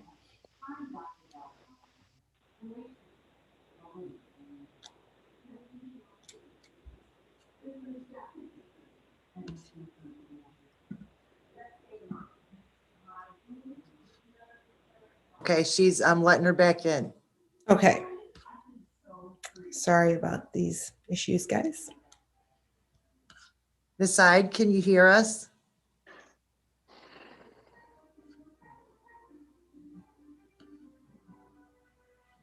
Can you hear me? Yes, that's great. Yes. Okay, we're on the next question, and it's your turn. And the question is, Okay. delivery of special education in St. Louis County by SSD has been generously supported by the community. How will you ensure fiscal responsibility to maintain efficacy and trust? I think the key to that is definitely communication. And I'm a strong believer in transparency and timely communication. And I think that's the best way to get people to know what they're getting for their money is good communication. Okay, thank you. And then moving on to Ms. Roach. How will you ensure fiscal responsibility to maintain efficacy and trust? I believe sitting down with both the educators, the administrators, and the board members, having discussions about what are needs being met, what are specific things that have to be incorporated for student success, because that is the number one reason why we're here. And I believe that once we discuss these things, then we can stay on track and find out what we need for those benefits. All right, thank you. We'll move on to the next question, and this one will begin with Ms. Ide. Okay, how will you use your seat to push for equitable policies and allocation of resources, including staffing? And how can you also ensure that our smaller districts with more at-risk distress community index ratings receive the level of services they need to succeed? I think that the new SSD equity plan that will be coming out is a really good start. It will have action plans by district to give what students need in those districts. I think that's a good start. And then, could you repeat the question again? The first part of it. How will you use your seat to push for equitable policies and allocation of resources, including staffing, especially within ensuring that our smaller districts with more at-risk distress community index ratings receive the level of services they need to succeed? Okay. I think also the zero-based budgeting helps with that too, in looking at every district and figuring out what staff needs to be in that district in order for kids to be successful. So I think that combined with the district's new equity plan will be the two things that will be very important. Okay, thank you. We will move to Ms. Roach with the same question. Do you need me to repeat it? It's a long one. No, I think I'm good. Excuse me. After teaching in various districts such as this, I realized that sitting down and kind of looking at what each kid needs, that is the basis for each district, no matter where you go, they need certain needs. And I think advocating for that and working with and communicating, that is what we have to do. All right, thank you. And Mr. Moeller. Well, first and foremost, I would like to take a closer look at the equity plan. It sounds like something is in the works already, which is outstanding. I would ask questions like this disproportionality spending. Are we limited to the ratio that is suggested by DESE?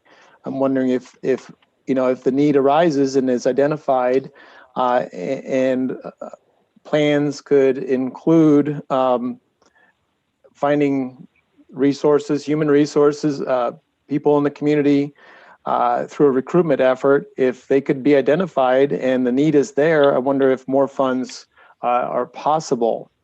Are we going to spend a lot of time, what kind of efforts are we going to spend to promote this focus? Are we making the community aware that this is a priority? I think that's essential. And I think that it can, if done the right way, it can help engage the right people and do the good work of bringing some healing to parts of the community that have felt shortchanged for quite some time. All right, thank you. And then we have one more question, and it will start with Ms. Roach again. How will you represent and collaborate with all of the school districts that you represent, not just the one you live in? I want to become active. I want to get involved and make sure that we are advocating for them. Learn about the districts, see what they need, get involved, be there, so that they see that there's somebody there that is active and that is caring about what is going on in their district.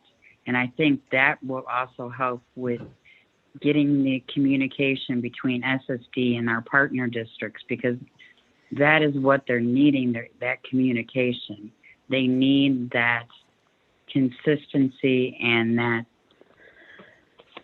that drive that we have, that we know that our students will succeed. Okay, thank you.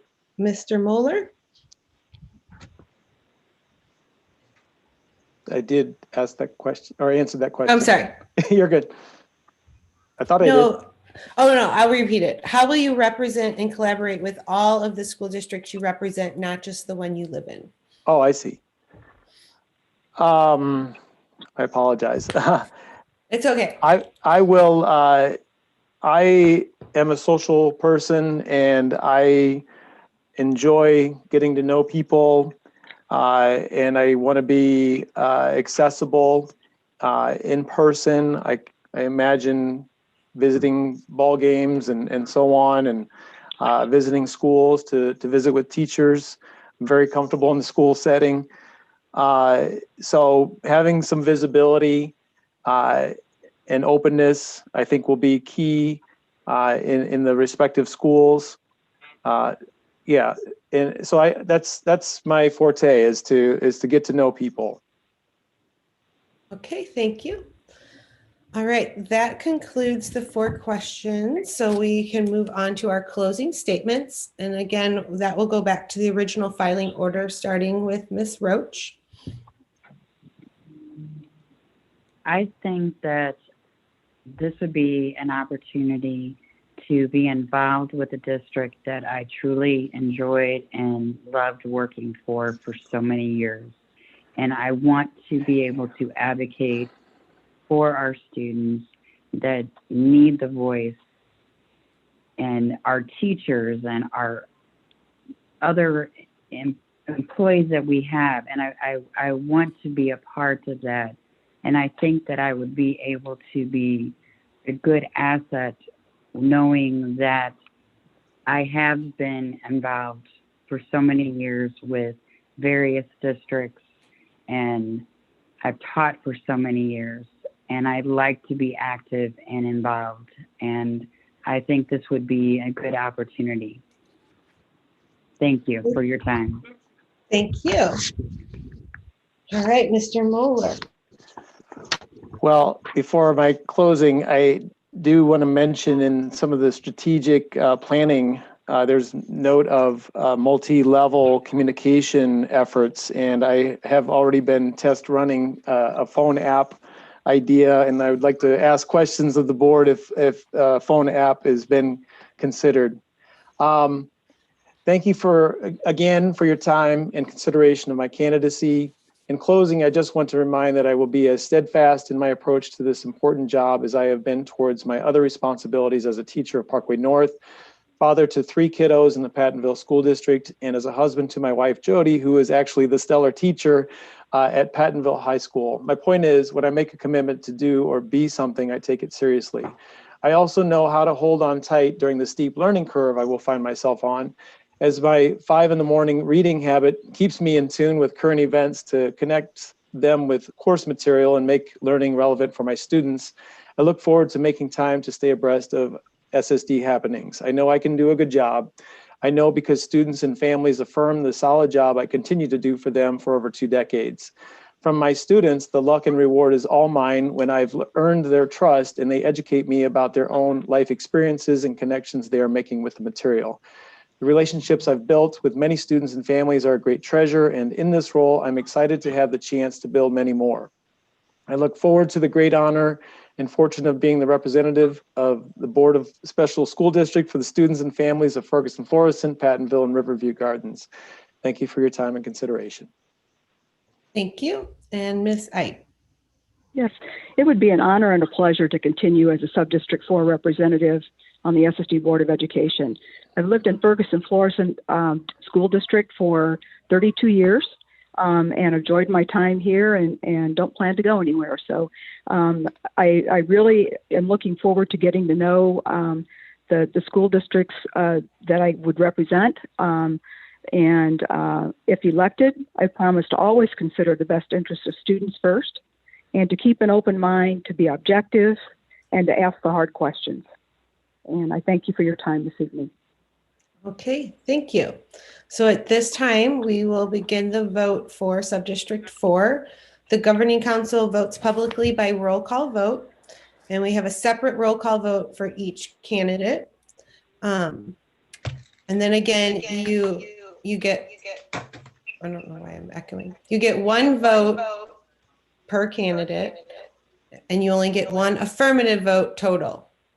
You can vote in the negative for each vote. Does anyone have any questions about that? Can you Okay. repeat that about the voting, please? Okay, so basically we will vote for each candidate. So we'll start in filing order. So we'll do a roll call vote for Ms. Roach, a roll call vote for Mr. Moeller, and then a roll call vote for Ms. Ide. So you get to vote for each candidate, but you can only vote yes in the affirmative for one. You do, however, have the option to vote no for, you don't have to vote yes. You can vote no all 3 times if you want. Okay, any other questions? Is that good?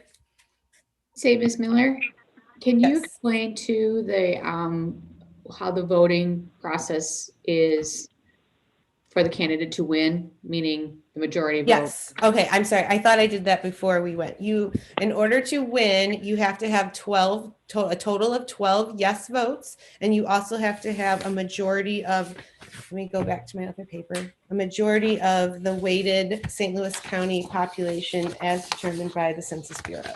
I think I got that right off the top of my head. Yes. All right. All right. And Rita has that mathematical figure. All right. And then is Rita or Ms. Morrow Real doing the roll call? I think last time I did the roll call. Okay. All right. So we will begin if you're ready. I do want to ask one quick question. I'm sorry. I just want to clarify. We are just seeking to fill one seat, right? For this, yes, for Subdistrict 4, we're filling one seat. So you can vote yes on one of the candidates. All right. Thank you. All right. So our first candidate is Ms. Tina Roach. Afton, No. Bayless, Yes. Brentwood, No. Clayton, No. Ferg Florissant, No.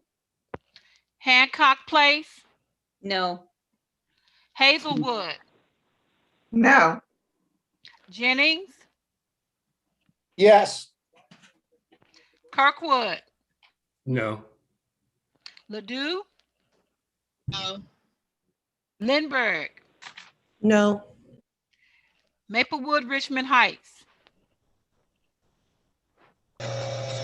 Maplewood, Richmond Heights,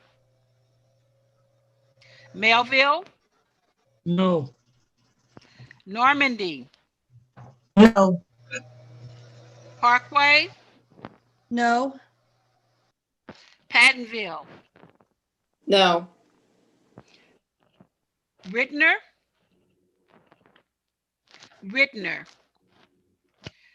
Riverview Gardens, no.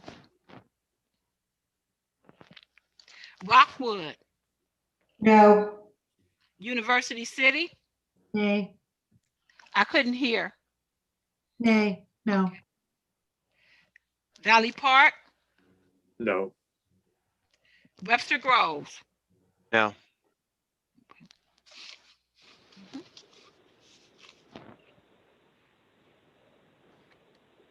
okay.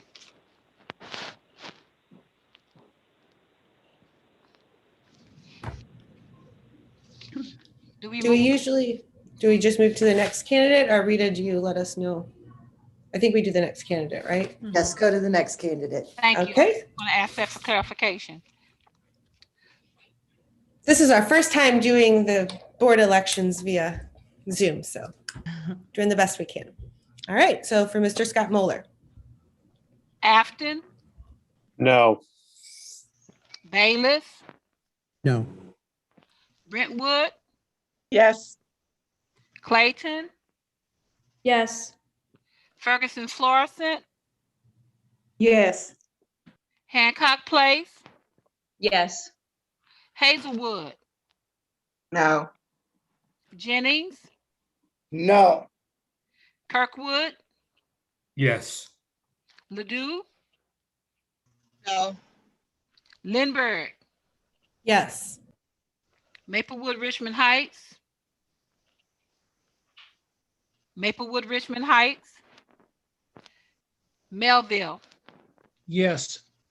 Normandy, Yes.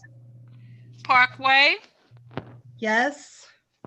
Pattonville, Yes. Rittner,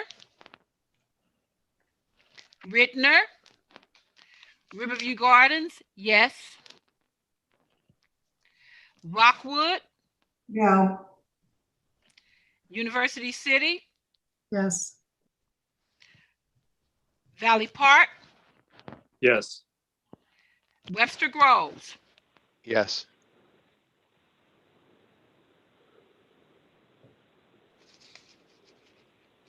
Okay, and we'll move to the next candidate, Miss Nancy I. Afton, Yes. Bailiff, No. Brentwood, No. Clayton, No. Ferguson Florissant, No. Hancock Place, No.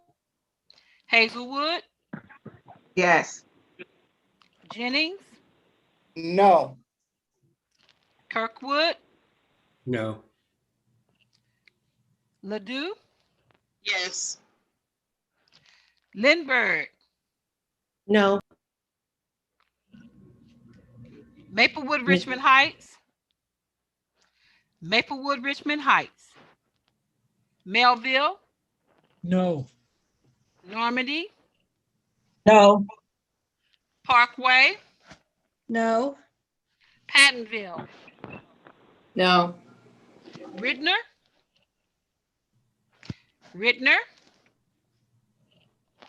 Riverview Gardens, no. Rockwood, Yes. University City, No. Valley Park, No. and Webster Groves. No.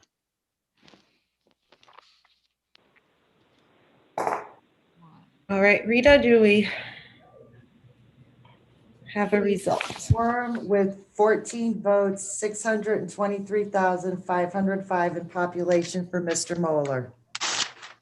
Okay, so Mr. Moeller has been elected as the Subdistrict 4 Board of Education representative. Congratulations, and thank you to everyone who applied. Thank you. Thank you. Thank you.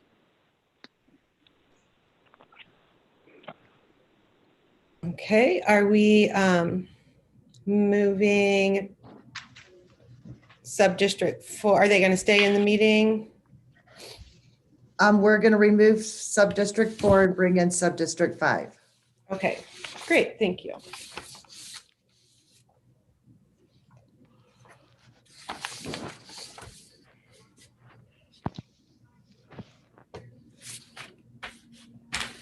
Gosh. Too many papers. Okay, are they in? Not yet. Oh, it looks like they're all in. Mark got them. Okay. Okay, so moving on to Subdistrict 5. Subdistrict 5 includes Brentwood, Kirkwood, Lindbergh, Maplewood, Richmond Heights, Valley Park, and Webster Groves. We have two candidates tonight, Dr. Meredith Byers and Mr. Rich Carver. I'll quickly go over those instructions again since they were not in the room when we did it last time. So you candidates will have a 3-minute opening statement and a 2-minute closing statement.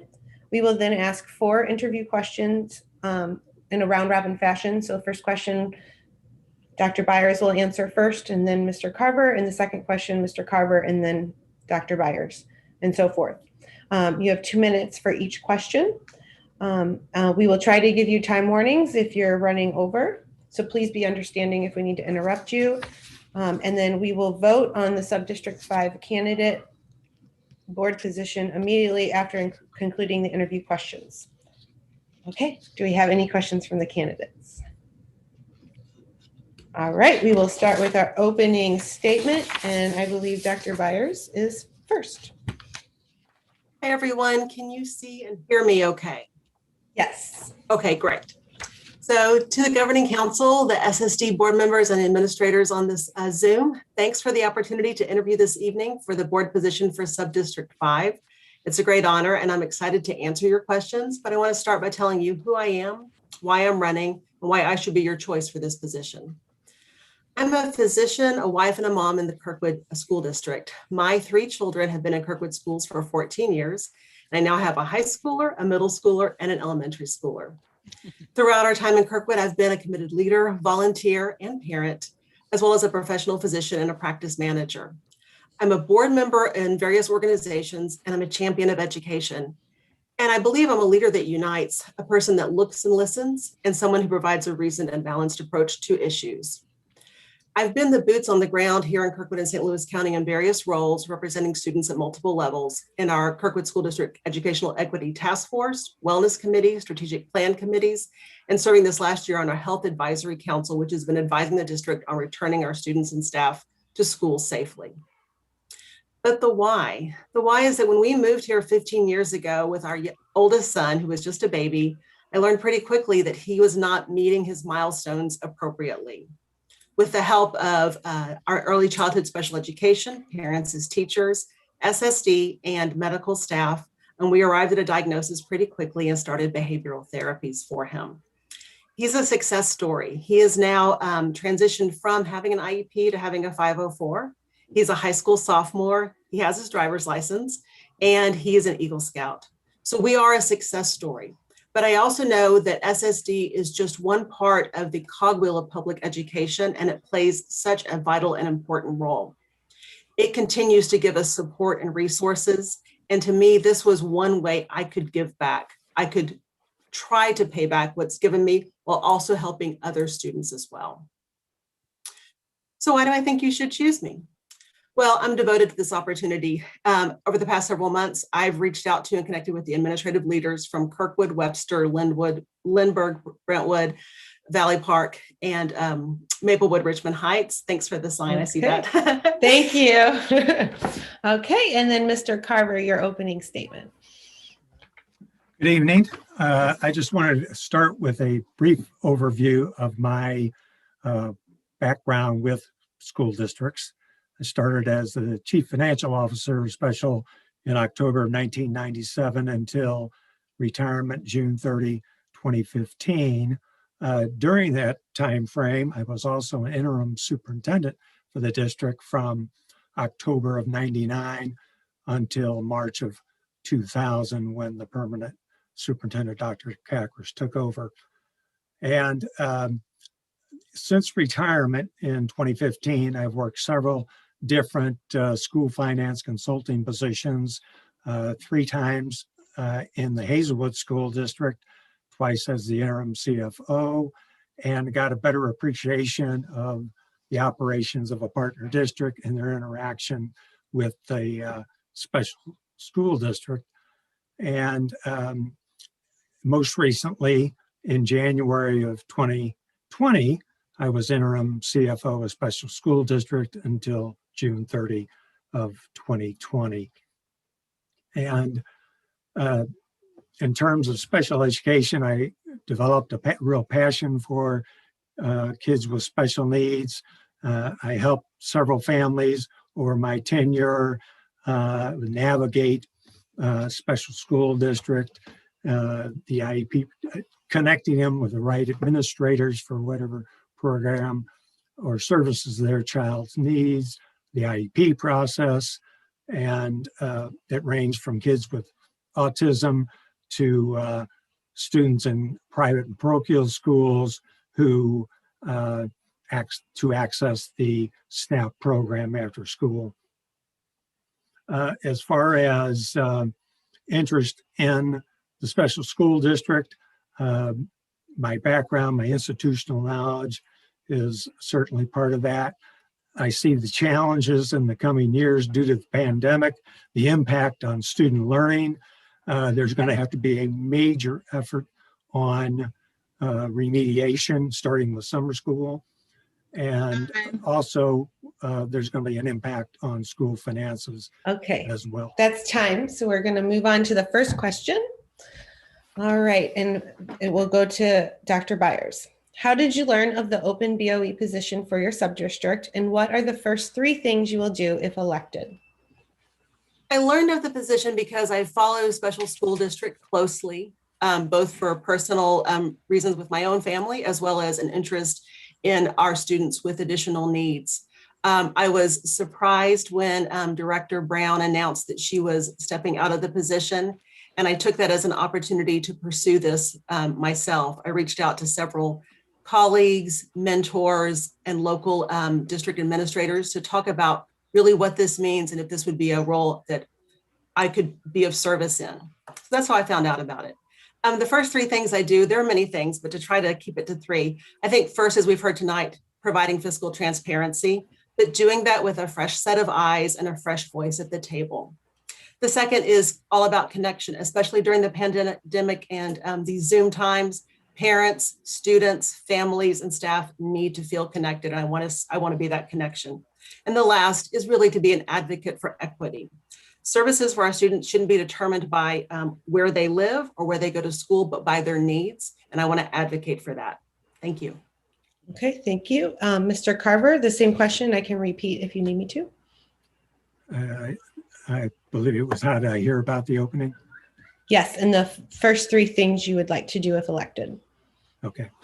I heard about the opening through people I know at special school district, and actually I was, you might say, recruited to run for the board for the sub-district by different people associated with the district, past and present. And as far as the first 3 things, I would like to get delve into the numbers more for the FY 22 budget and also the forecast for this year to see, get drilled down and see what, it doesn't look to me like the expenses for FY 21 have been adjusted at all from the original budget, and that's a concern. And I think following up on the equity issue that has gained more prominence in the district, it's in the goals, in the strategic plan, to become more familiar with that, and basically look at our relationships with partner districts, because the success of special school district really depends on a strong relationship with the 22 partner districts. Okay, thank you. We'll move on to the second question, and that one will begin with Mr. Carver. Delivery of special education in St. Louis County by SSD has been generously supported by the community. How will you ensure fiscal responsibility and transparency to maintain efficacy and trust? Well, again, I have a strong background with the district as the CFO. The fund balances has grown to be a very high level, and so we need to manage that. We can afford to have a few deficit years as long as we have a plan, a financial plan going out 5 years that keeps us from going down too far. But we have had generous support from the community with 3 tax levies since the year 2000. I was involved in all 3 of those. And as far as transparency, the most important aspect in my career has been integrity, and transparency is part of that. I think we need to make a better effort to communicate within the district, with staff and with parents and with partner districts going forward. Okay, thank you. Dr. Byers, same question. In some ways, to echo what Mr. Carver is saying, I think what we heard tonight, especially from our public comments, is that our stakeholders are looking for transparency. And so we have to establish a level of trust with them, an ability to look at the budget and take both the 10,000-foot view as well as drill down on the details.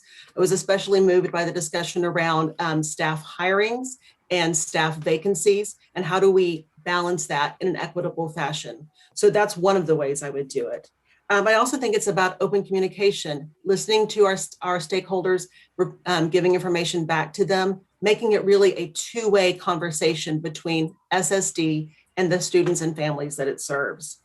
I think we have to be open to change, to show flexible thinking. If there's anything that COVID has taught us, is that our old practices have to be looked at and updated and revamped. And so I'm willing to do that.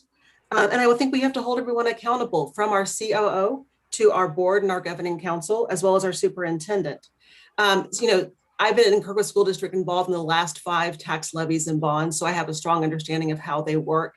And the important thing is, if you don't have the trust of your stakeholders, you're not going to have the transparency that you need.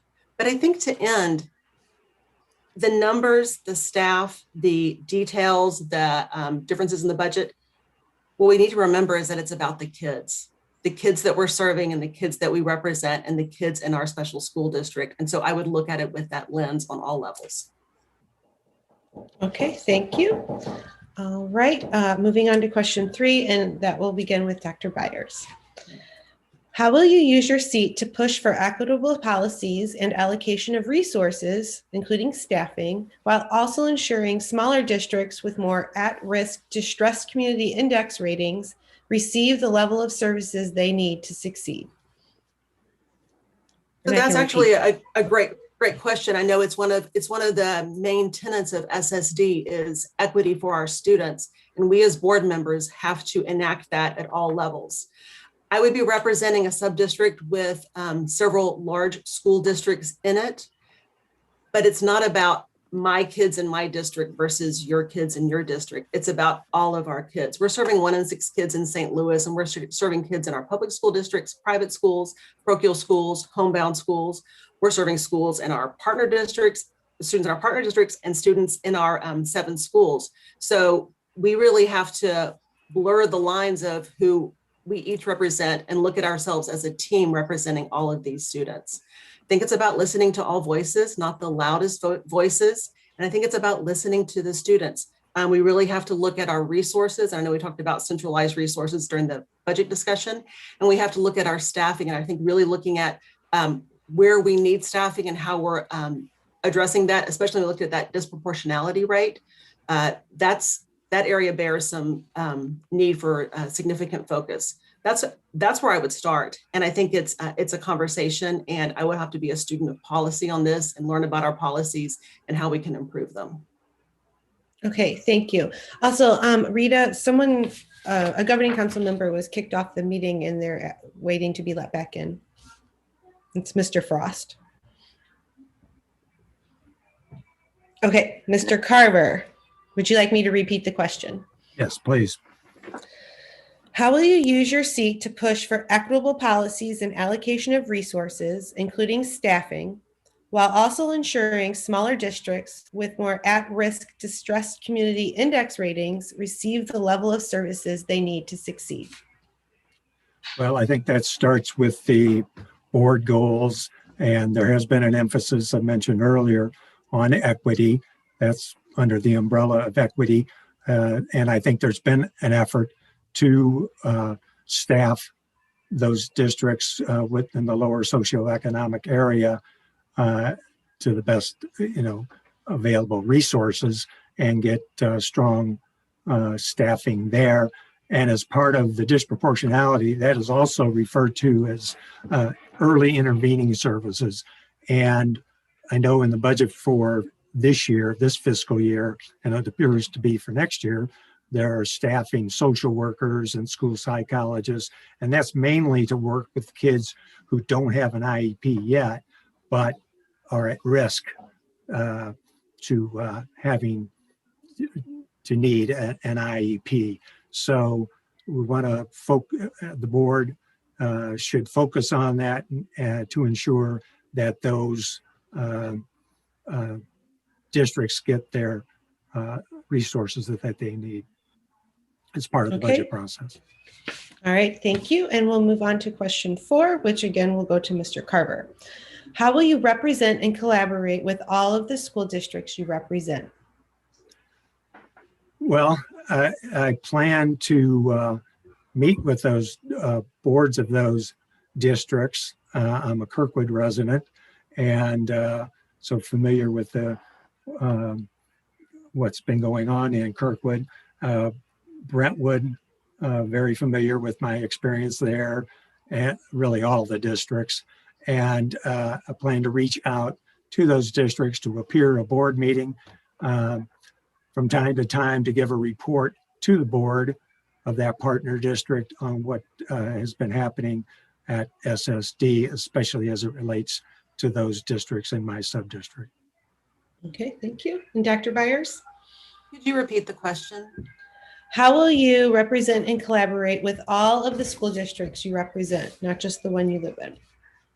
Okay, and that's a great question. I have actually started that conversation already, reaching out to all of the partner district in my sub-district, meeting with superintendents and the administrative liaisons who work with students receiving SSD services.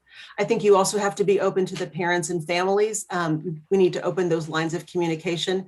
We're in such a weird time with the inability to go into most schools, the inability to meet in person. So I think you have to work even harder to make those connections. I think it's about establishing relationships. My partner districts need to know that I'm a representative that listens to them, that absorbs and processes what they're telling me, and that represents and advocates for them.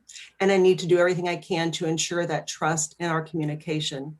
And I think it's about figuring out how to represent our districts on the next level, even with local and state governmental advocacy, because as I keep saying, it's about the kids and it's about all of the kids. It's not just about Kirkwood versus Webster on Turkey Day. It's about all of our students and the services that they receive. Okay, thank you. And we can move on to our closing statements. That will begin with Dr. Byers. Okay, great. Well, again, just thank you for tonight for the opportunity to interview. It really has been an honor. And just in closing, I wanted to say what I would think we want from our SSD Board of Directors as a governing council and as a district. I think we want team players that work effectively and cohesively to address the needs of that special school district. I think we need champions of diversity, equity, and inclusion for our students, our staff, and our districts. I think we need new voices at the table. We need a new way of looking at longstanding issues, a person who brings new ideas and new approaches, someone who understands how things were done, but is willing and excited to make change and to perhaps think outside of the proverbial box. I think you want an effective communicator. If you can't tell, I like to talk, but I'm also, it's important to me that I listen, that I look, and that I absorb the information that's given me. I'm able to think quickly, and I can use my time and my skills to connect and advocate for our districts and our families. I think you want a diligent steward of your budget, but I think what I heard tonight overwhelmingly is that we want someone who is transparent in our budget and one who emphasizes that. I think it'd be great to have a healthcare professional who has worked on the COVID pandemic and managing schools under that lens for the last year. But finally, I think you want someone who has the lens of a parent who's received these services and also a leader with involvement and experience in these areas. SSD is an unparalleled resource for our students, for our county, for our schools. And I think that our schools and my districts would deserve a representative who will partner with each to meet students where they are and take them where they can go to help them specialize in their success. Thanks again for this opportunity tonight. Thank you. All right, Mr. Carver. Well, I echo what Dr. Byers said about it's an honor to be in a position to, as a board candidate for the Sub-District 5, and to represent those districts and the students in those districts and all of St. Louis County. I think we'll have a focus, has to be on all students in the 22 partner districts, not just in the sub-district, and to work with the board as a team member. And just a brief comment on the budget question that was part of the public comment period, asking why expenses came in so far below the latest forecast or budget for FY20. And in a word, pandemic. Everything stopped cold in the middle of March. And as a result, a lot of expenses weren't incurred that had been planned over the last 3.5 months of the year. So benefits, travel, transportation, on and on. And I'm sure many of your districts had the same experience. And really 28 million is just a little bit more than 5% of the district budget. And again, I want to emphasize my financial background and institutional knowledge of the district. I've done some things like get involved in the Medicaid claiming program, which brings in several million to the district. There are opportunities to bring even more money into the district over the coming years with some new initiatives at the state level. So, and also being familiar with state laws, especially as it relates to finances. There are some bills, some troubling bills out there right now that would impact special school district and many of the partner districts as well. So Okay, again, thank you for the opportunity. Thank you. Okay, at this time, we will move to voting. So that the candidates know, we do a roll call vote for each candidate in the order that they filed. I'm sorry, I keep echoing. And in order to win the candidacy, you need to have 12 yes votes and also 50% of the weighted St. Louis County population as determined by the Census Bureau. And we have a program that figures that out for us. So we will begin with Dr. Byers and Ms. Mara O'Reilly.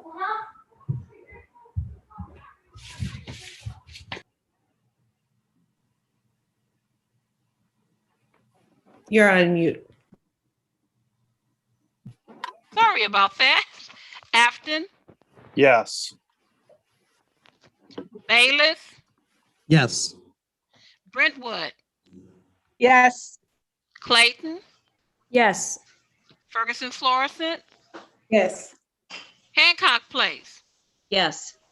Hazelwood, No. Jennings, No. Kirkwood, Yes. Ladue. No. I could not hear Ladue. No. Lindbergh, Yes. Maplewood Richmond Heights, Maplewood Richmond Heights, Melville, Melville. See you on mute because I know he was on. Yes. Okay. Normandy, Yes. Parkway, Yes. Pattonville, Yes. Brittner, Riverview Gardens, yes. Rockwood,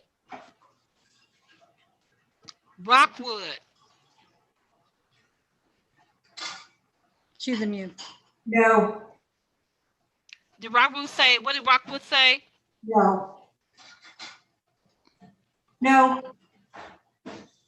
University City, Nay. Valley Park, Yes. Webster Groves. Yes.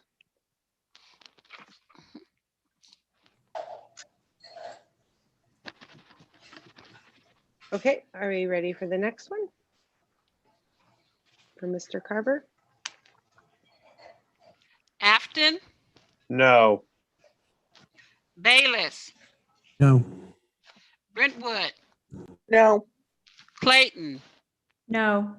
Ferguson Florissant, No.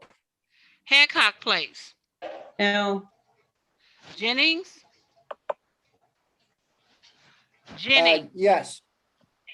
Yes. thank you.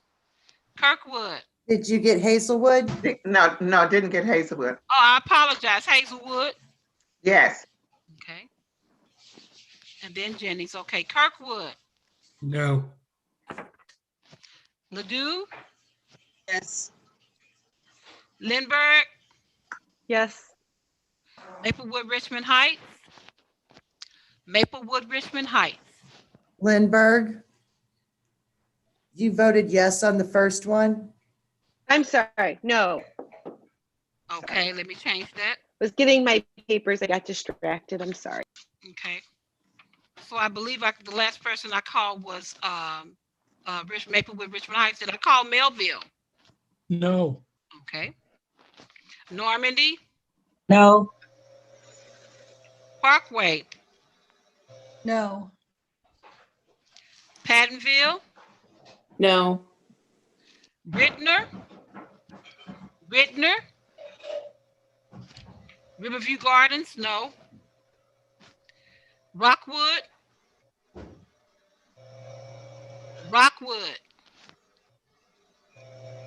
Yes. I could not hear Rockwood. Yes. Okay, thank you. University City, Yes. Valley Park, No. and Webster Groves. No. Thank you. Thank you. Rita, do we have a result? We have a quorum with 15 votes, 626,892 population for Dr. Byers. Okay, thank you. Congratulations, Dr. Byers, and thank you to both candidates for taking the time to meet tonight and to apply. And then I believe they're going to move you back to the waiting room and bring in our next sub-district. Thank you.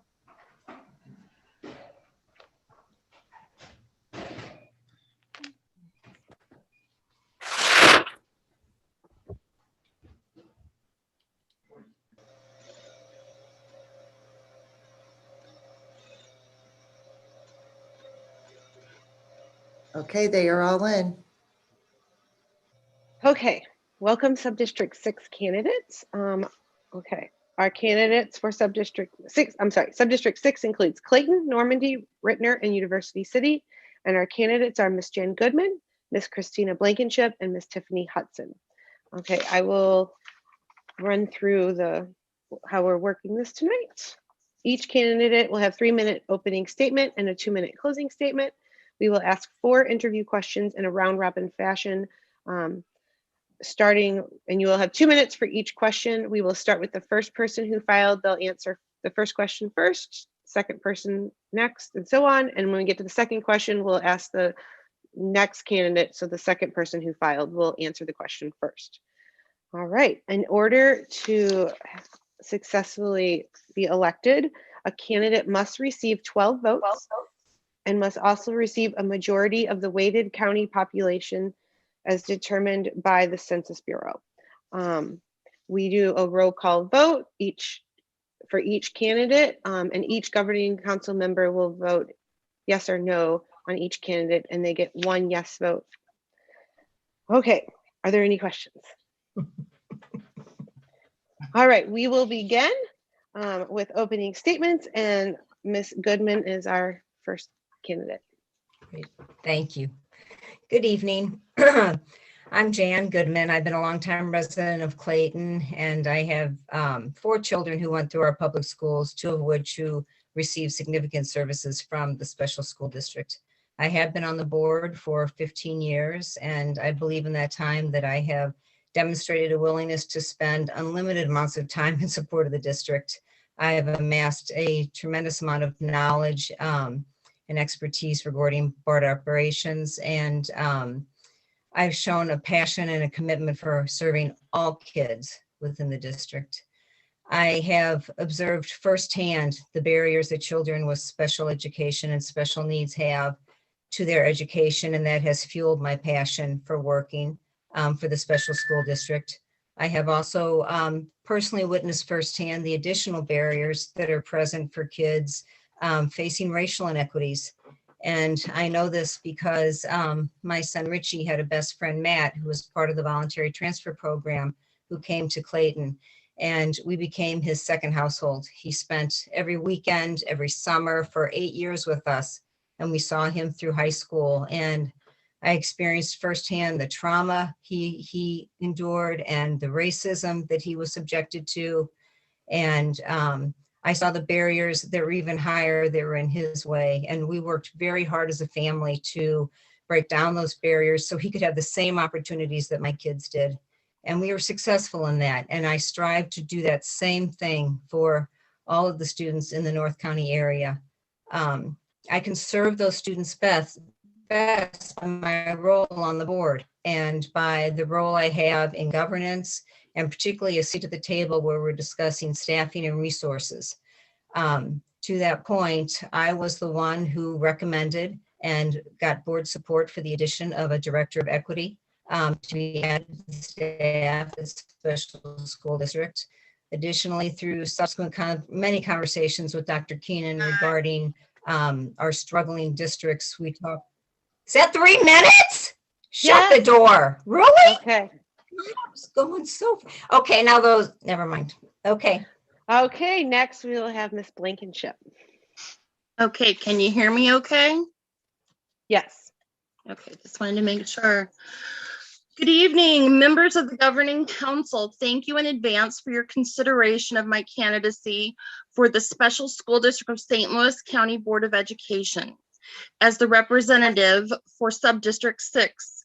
As a parent of a student receiving SSD services in partnership with the School District of Clayton, I have a personal vested interest in the fulfillment of SSD's mission. My passion extends beyond my own child to include the community at large. This passion is evidenced by my many years of leadership and involvement with both SSD and the School District of Clayton, as well as having co-chaired the 2018 Public Review Committee. It is that passion, along with my personal commitment to providing an equitable, inclusive, and high-quality education for all students, regardless of disability, race, and/or the zip code in which they reside. That has brought me to this point of applying to become a member of the SSD Board of Education. This past year has been challenging, unprecedented, and stressful. To say that students with disabilities have been disproportionately impacted by COVID-19, particularly in regards to the delivery of education and related services, is an understatement. Then you must consider the struggles and challenges of families residing in districts such as University City, Rittner, and Normandy. Families in these districts face significant issues and challenge under ordinary circumstances. When factoring in COVID-19, those struggles and challenges are amplified. It is my commitment to the stakeholders of Subdistrict 6 to be present, to listen, and to be responsive. If elected to the SSD Board of Education, on day one, I will reach out to Dr. Keenan to coordinate initial conversations with Subdistrict 6 administrators. Once appropriate, due to COVID, I plan to walk the buildings. Thank you. Okay. And then Miss Hudson. Hello, can everyone hear me? Yes. Okay, good. So to the Governing Council, thank you for the opportunity to interview for the 6th Subdistrict seat on the Special School Board of Education. Hello, my name is Tiffany Hudson. I am a Clayton resident and parent to 3 boys, 2 at the middle school and my youngest at Litzinger. He is a 5th grader on the autism spectrum who was diagnosed 2 weeks before his 2nd birthday. He is nonverbal and considered to have unique needs that are not easily met. My professional background is nonprofit communications and developing issue advocacy campaigns for social justice organizations. Locally, I've worked with St. Patrick's Center, the St. Louis County Library's Career Online High School program, and with the Consortium for Graduate Study in Management. But I'm here today as a parent advocate. It was important to me before filing for this seat to clearly understand my why, and I have 2. As a parent of an ASD child, I know what it's like to have to navigate the public school system for services. First through the Early Childhood Center, then through our time at a partner district, and now at Litzinger, where my son spends 100% of his school day. And my experiences have been varied between extremely frustrating to deeply appreciative. The school district is unique and I'm very grateful for it every day. However, I'm also aware that it isn't perfect. And there's an obvious disconnect between the district and parents like myself. My other why is that this seat not only represents Clayton, but it represents U City, Normandy, and Brittner school districts. And I'm very excited about the opportunity to serve students and families in those districts. I want to do my part to ensure that every student in the district, no matter the zip code, is fairly represented. And as a board member, I believe I can help with that. Okay, thank you. We will start with the first question, and Ms. Goodman will be the first person to answer. How did you learn of the open position, and what are the first 3 things you will do if elected? I learned of the open position because I currently serve on the board. And so it was apparent that it was up for re-election. There are 3 things I'm interested in doing on the board. One is continue to support the work of equity. As I was trying to say in my opening statement, it was Dr. Keenan and I who developed the concepts that led to the development of the multi-tiered interventions for equity. And I look forward to seeing that implemented. I'm also looking forward to seeing how the instructional support work that we're doing. I'm looking to see the measurements and how that work is going to work as we evolve that throughout the district. And the thing I'm really most interested in doing as well is working with Dr. Cuneo to work on board transitions, because we currently have a lot of new members on our board. And I would hope if I were reelected, I could help to work through the transfer of knowledge for sustaining strong performance of our board. Okay, thank you. Ms. Blankenship, and I can repeat the question if needed. Oh, that's fine. I have it. Thank you, though. I found out about the position because I'm very actively involved with special school district. So I was aware that the position for sub-district 6 was coming available for election. And I had been encouraged over the last year plus to consider running for the school board.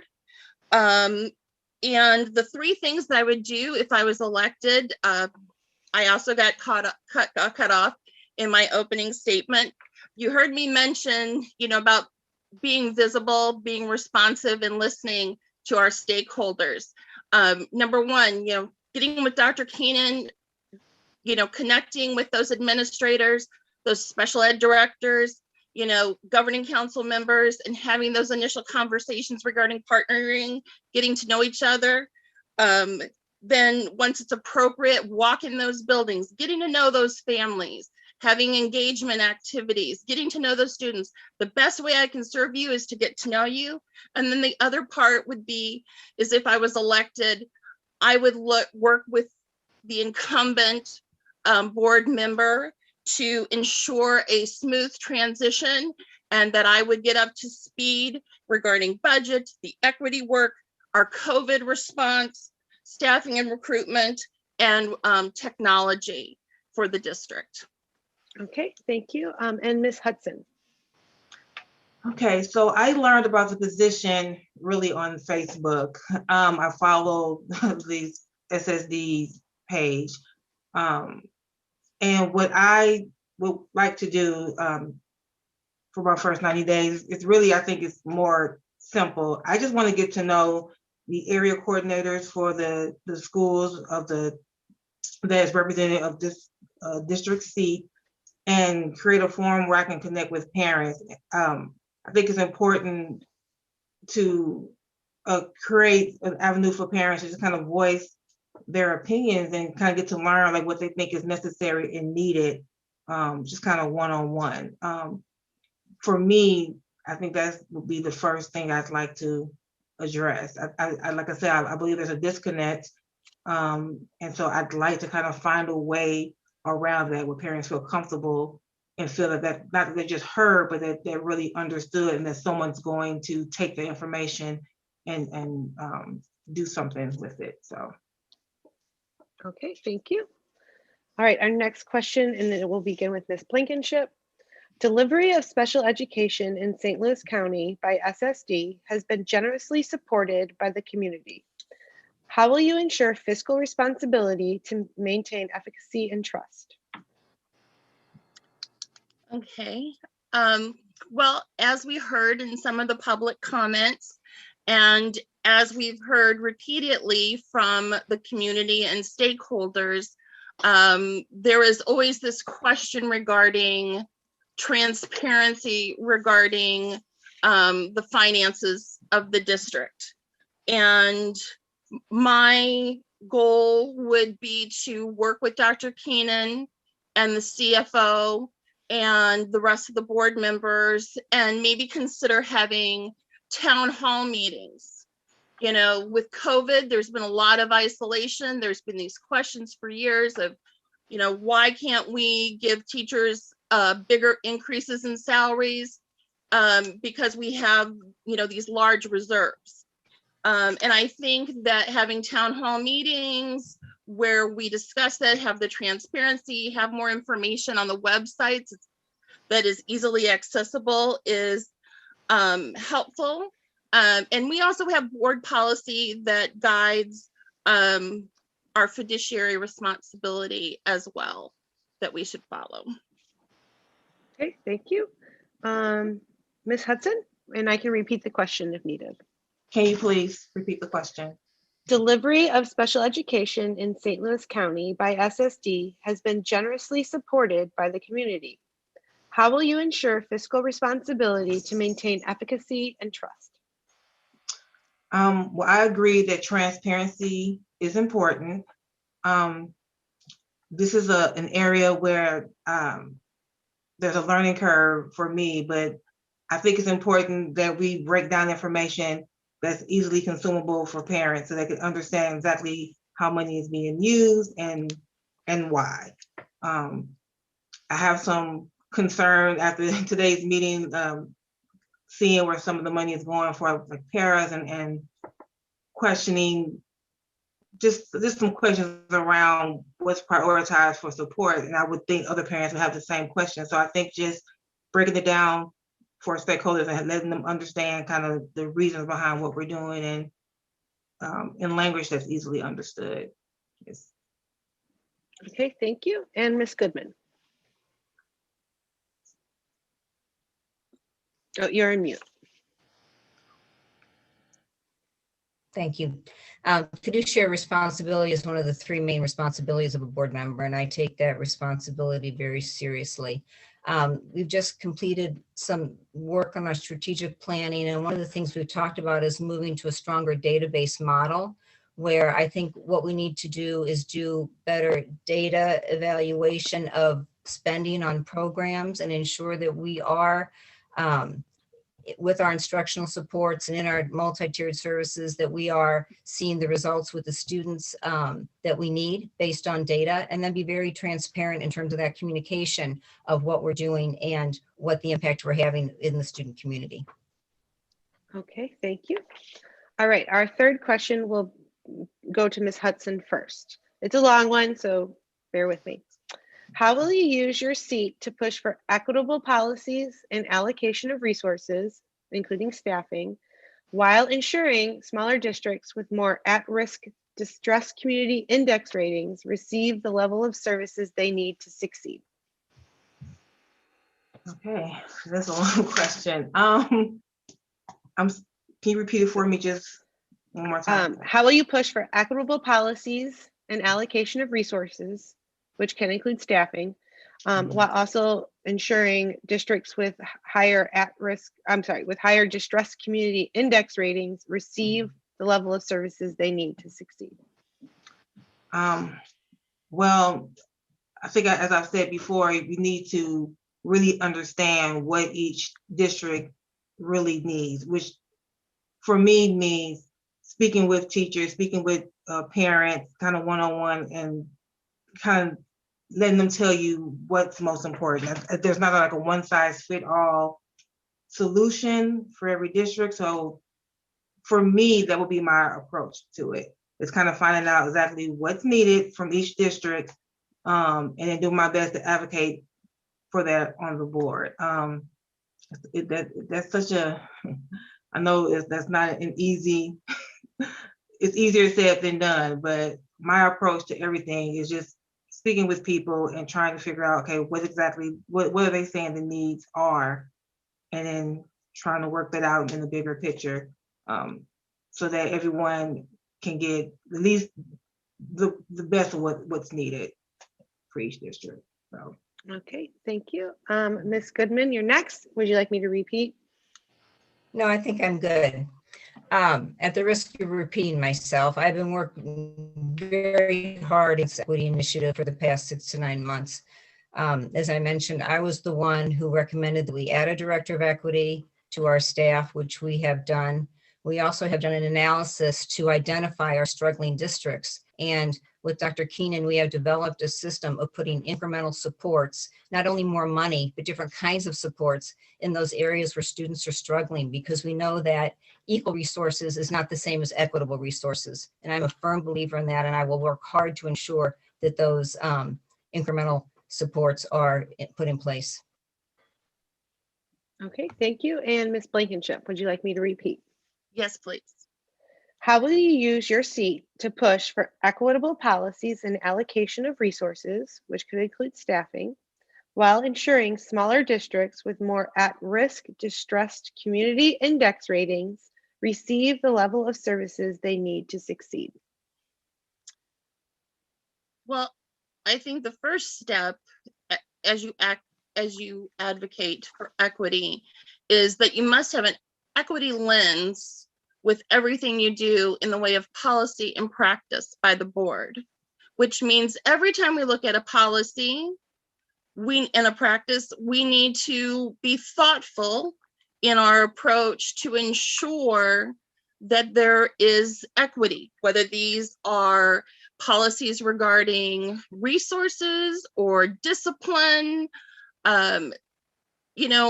We must use that equity lens and have it be a part of our everyday conversation, because that is how that happen, how equity will truly happen.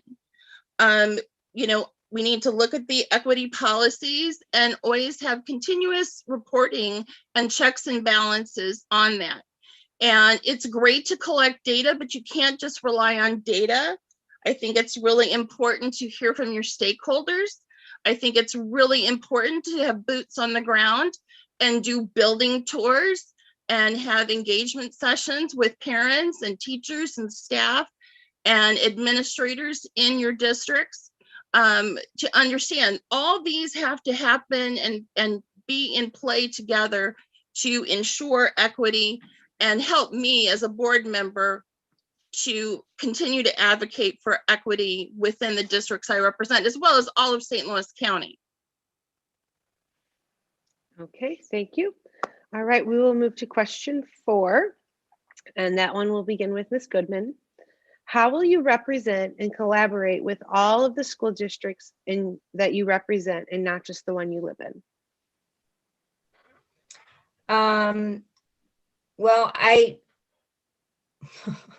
I was taught, and I believe that my role on the board is to support all districts, not just the one that I live in, not just the ones that are also in the numerical area that elects me. It's important that I serve my board role, and I can do that best at the board table. And again, I'm anxious to hear from people. I do attend PAC meetings. I have many people call me and I meet with them one-on-one. But it's really, as the board role, it's important that you are advocating for the good of the entire district. That's my response. Thank you. Okay, Ms. Blankenship, and I can repeat. Yes, please repeat. How will you represent and collaborate with all of the school districts you represent, not just the one you live in? Okay, this is a good question.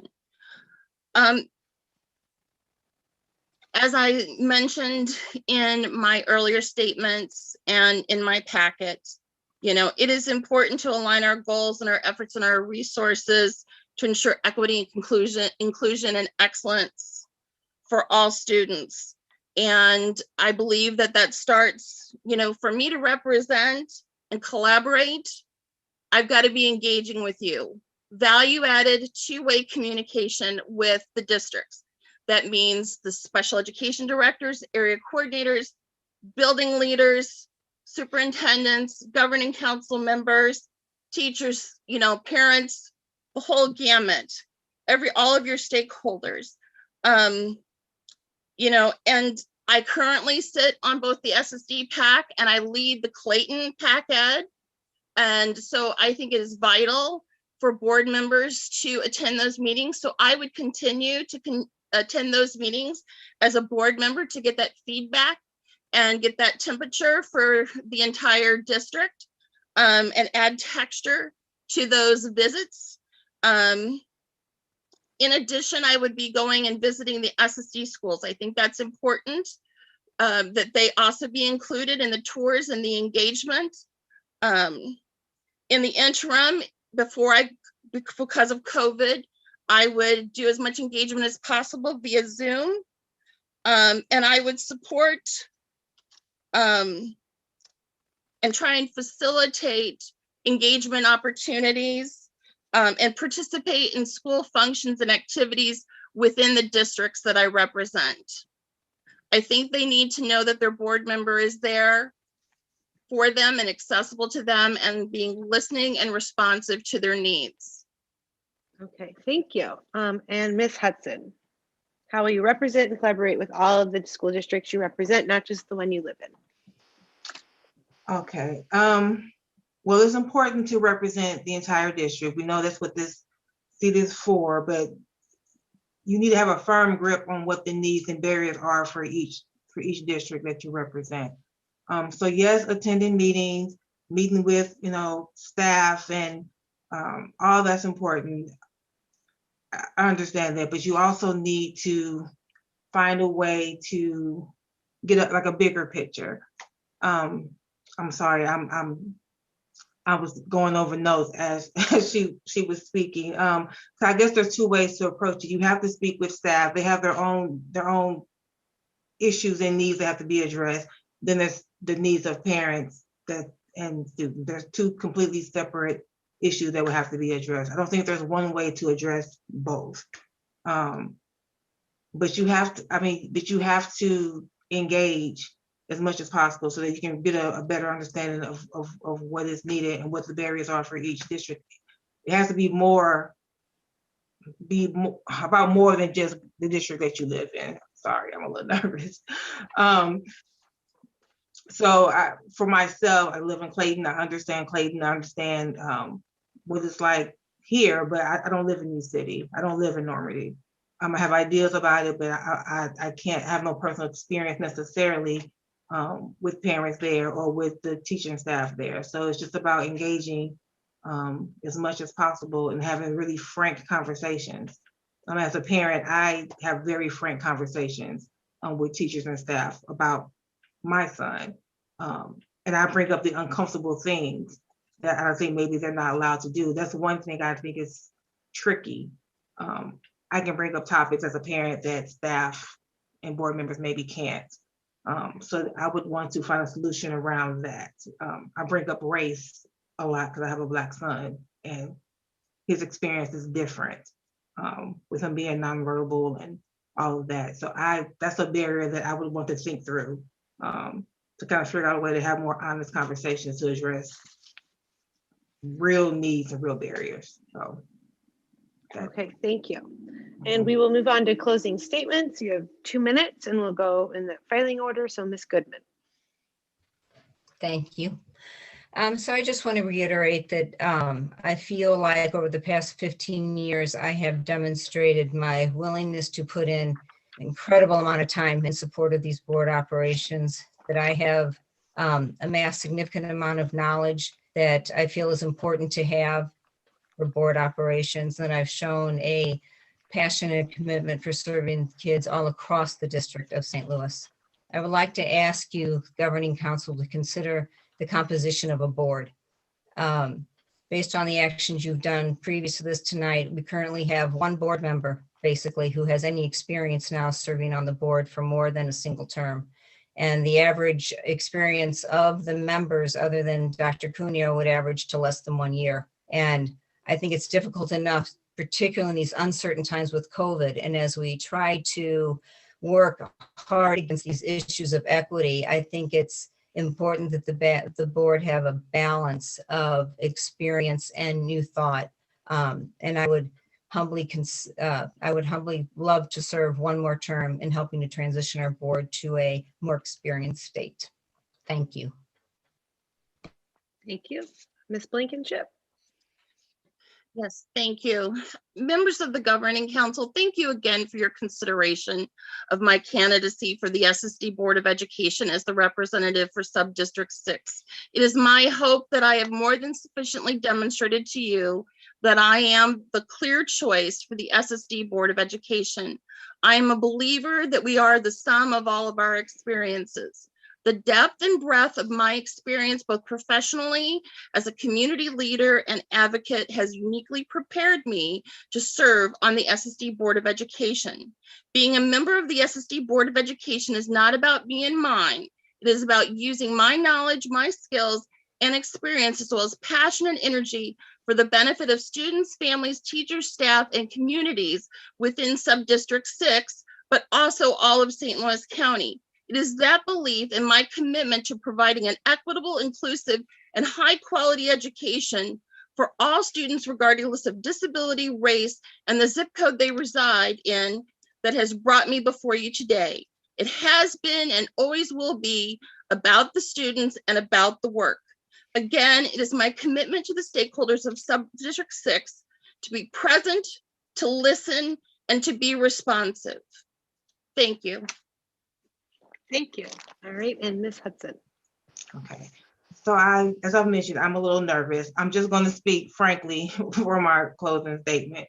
So thank you again for the chance to interview. In a nutshell, I just believe there needs to be a parent on the board with a child who is currently in the district. I think the board should be comprised of the people or the families it's supposed to represent. So there needs to be obviously people who understand finance and people with experience working on other boards, but there also needs to be people who understand what it's like from a parent's perspective, who can speak on experiences that maybe other members don't, so that all perspectives can be considered in making decisions that are going to affect students, children like mine. I don't only care about my son, I care about the district as a whole, but I feel like my voice could be helpful in helping all students.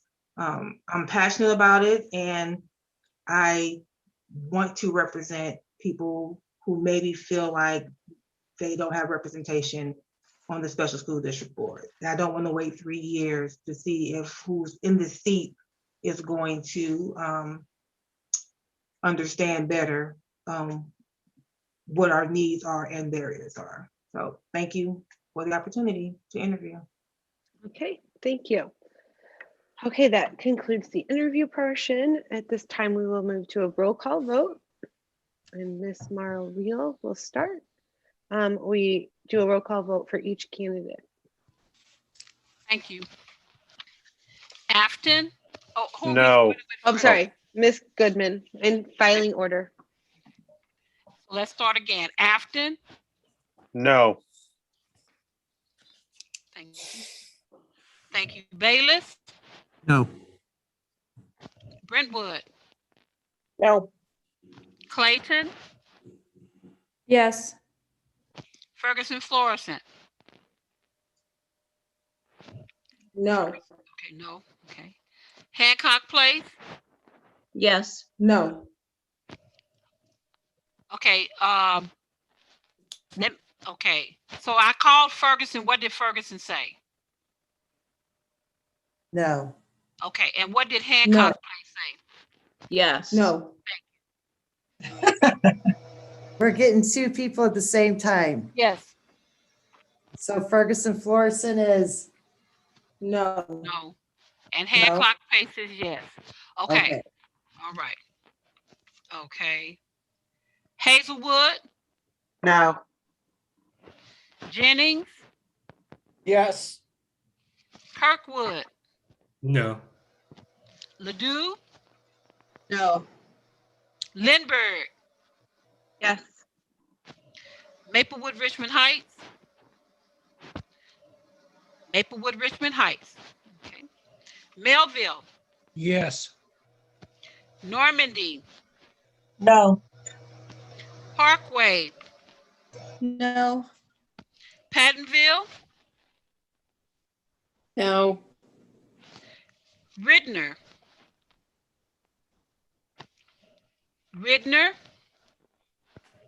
Riverview Gardens, no. Rockwood, Yes. U City, Yes. Valley Park, Yes. and Webster Groves. I'm sorry, could you repeat who this is for? Which roll call? Ms. Goodman, Yes. thank you. Okay, and we will move to our next candidate, Ms. Blankenship. Afton, No. Bayless, No. Brentwood, No. Clayton, No. Ferguson Florissant. Will you repeat the candidate, please? The candidate is Ms. Blankenship, No. Hancock Place, No. Hazelwood, No. Jennings, No. Kirkwood, No. Ladue, Yes. Lindbergh, No. Maplewood Richmond Heights, Maplewood Richmond Heights, Melville, No. Normandy, No. Parkway, No. Pattonville, No. Ridner, Riverview Gardens, no. Rockwood, No. U City, No. Valley Park, No. Webster Groves. No. We will now be voting for Ms. Hudson. Afton, Yes. Bayless, Yes. Brentwood, Yes. Clayton, No. Ferguson Florissant, Yes. Hancock Place, No. Hazelwood, Yes. Jennings, No. Kirkwood, Yes. Ladue. No. Okay, let me go here. Lindbergh, No. Maplewood Richmond Heights, Maplewood Richmond Heights, Melville, No. Normandy,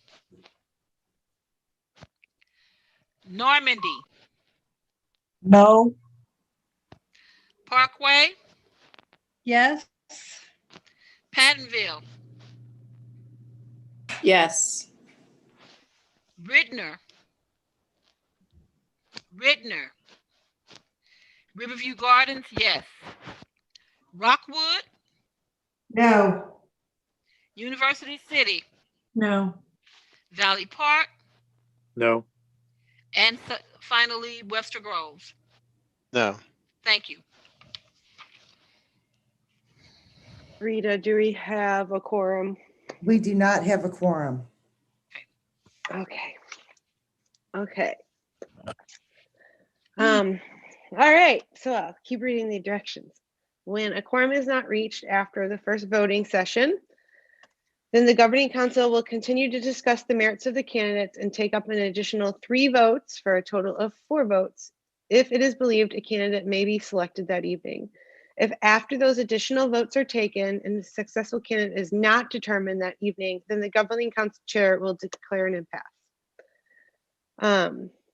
Okay, so the governing council will then take sufficient effort to determine other viable candidates in each of the subdivisions as soon as practically possible and hold another election at the next meeting. So at this time, then we can discuss, we could ask a few more questions and vote again. So does anyone have anything to discuss? Are we doing this with all 3 candidates or just the top 2 that were? That's not specified in our instructions. So all 3. It needs to be all 3. Yeah. Okay. So does anyone have a question or something they would like to say to the governing council?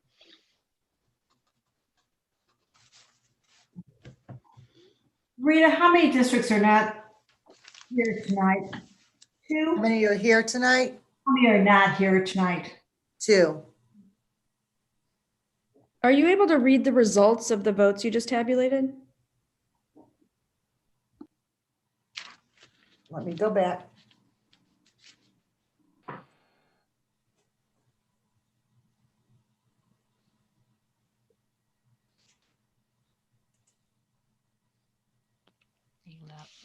And 1, 2, 3, 4, 5, 6, 7, 8,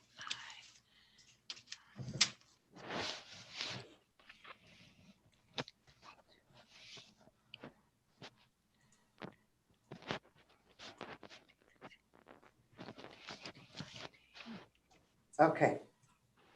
For Ms. Goodman, there were 9 physical votes, 379,145 in population. I agree. For Ms.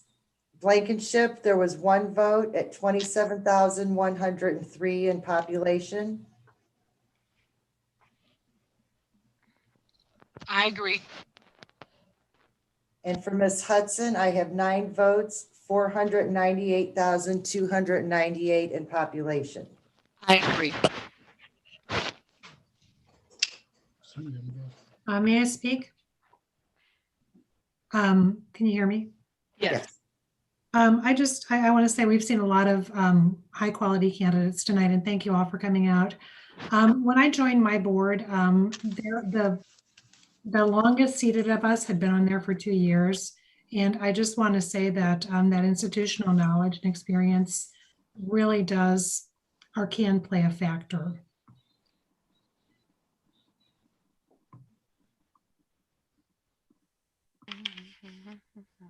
Any other council members have a statement they would like to make or a question they would like to pose to the candidates?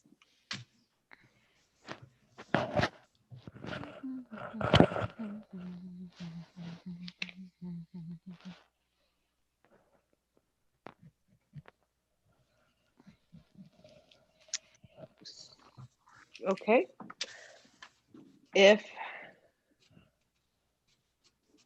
I don't feel like if we haven't asked more questions, do we have enough information to vote again?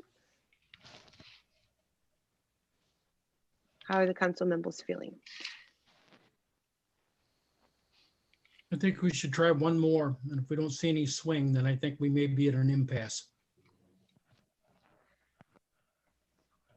Can Are I? people okay with it? Go ahead. Mr. Question, Frost. Jennifer, is there any other questions that were asked that we did not ask tonight? Like There you were had- a couple submitted. I can pull those out. and Okay. maybe there's 1 or 2 that we could throw in there and then take a vote possibly to the candidates. Okay. How about what are the key elements of a positive relationship between the Board of Education and the superintendent? And then we will start, I guess, with Ms. Blankenship and then Ms. Hudson and Ms. Goodman. We'll pick up where we were.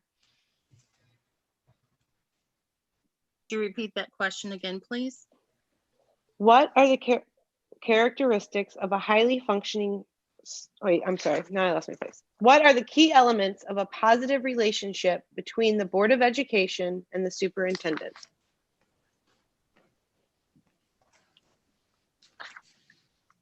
What are the key elements of a positive relationship between the Board of Education and the superintendent?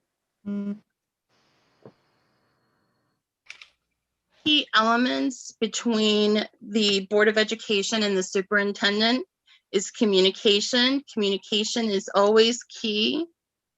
There needs to be respectful dialogue and respect for one another between the board members themselves, as well as between the board members and the superintendent. And then there needs to be a commitment of support amongst the board members and with the superintendent once a decision has been rendered. Okay, Ms. Hudson? Okay, so I believe the key elements, of course, communications, but not just communicating, understanding the communication style of the superintendent and the board members, how they best like to receive information and how they're going to also present information. I think clear expectations is important, and also support.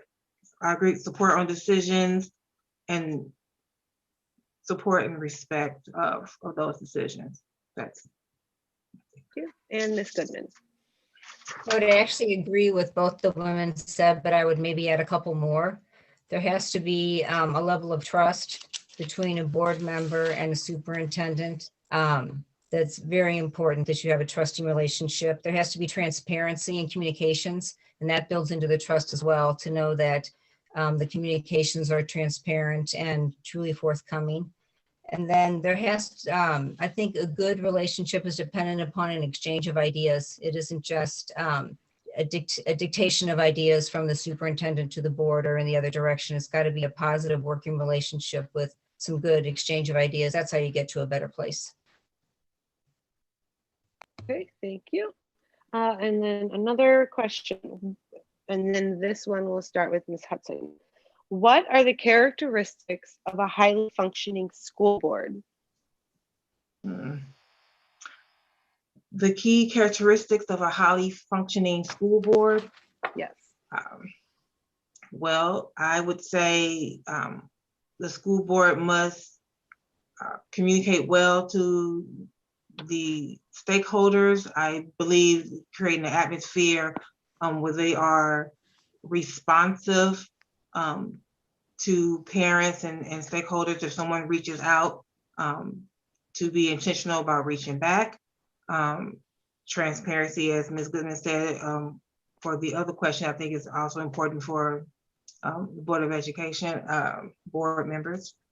And just clear communication and respect for one another, and support when we're not going to always agree, obviously, but just unified front when decisions are made. So I think that's important. Okay, thank you. Ms. Goodman?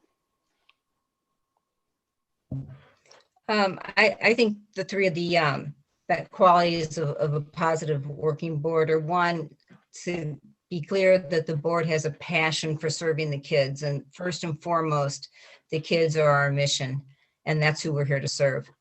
Secondly, I think it's important that a board have a strong vision for the district and that their decision-making follows that vision. And then thirdly, I agree that there needs to be respectful communication, but also that the board members need to be committed. They need to come to the meetings prepared, having done all their readings. They need to participate on, subcommittees that are involved in the district, and they need to be committed board members so that the work is equally shared by the board members. Okay, thank you. And next, Ms. Blankenship. Yes. I concur with the answers previously that good communication is very crucial to a highly functioning and effective school board. There must always be respect for each other and our ideas, and willingness to be open to new ideas, and sometimes put our thinking on its head in order to come up with good decision and good policy decisions. And once a decision is made, I think it's very healthy that there be dissent amongst a board, and that we challenge ideas and beliefs. But once we have voted and once a decision is made, we must all come together and we must all support that decision and its implementation. I agree. Everything that you do as a board, you always must think forward and say, is this student focused? Is this student centered? And you must come prepared to do the work. It's unfair to the students that you serve and the communities you serve, and it is unfair to your fellow board members if you don't do your homework and come prepared and do not fulfill your committee work. Okay, thank you. All right, if maybe we could, are people ready to vote again? Would you like me to ask more questions? If I could get some feedback from the council members. Ready to vote. I just, Madam Chair, I think it'd be a good idea to vote. I'm Yeah, ready I'm to ready to vote. but I would like to make just a quick comment. And Okay. this is just in general. I, of course, serve on the Ferguson Florissant School Board, and this is my very first term. I had never had an opportunity to serve on any kind of board prior to my community giving me an opportunity. So I wanted to put out there just the idea that when you serve on a board, that is how you acquire the experience. And I think that sometimes we need to look at people who haven't done this work before and give them an opportunity to come in and give us some fresh ideas. The other thing I would probably say is that parent voice is extremely important in this process, but I also think equitable parent voice is important. And I think that there are some things that people can speak to because of their lived experiences. And I think that that has the potential to greatly impact what we do for students. So I just wanted to say that. Thank you. Thank you. Anyone else? Okay, then we will start with the roll call vote again for Ms. Goodman. Afton, No. Bailiff, No. Brentwood, No. Clayton, Yes. Ferguson Florissant, No. Ferguson, okay. Hancock Place, Yes. Hazelwood, No. Jennings, Jennings, Yes. Yes. okay, Kirkwood, No. Ladue, No. Lindbergh, No. Maplewood, Richmond Heights, Maplewood, Richmond Heights, Melville, Yes. Normandy, No. Parkway, No. Pattonville, No. Rittner, Riverview Gardens, no. Rockwood, Yes. University City, Yes. Valley Park, Yes. and Webster Groves. Yes.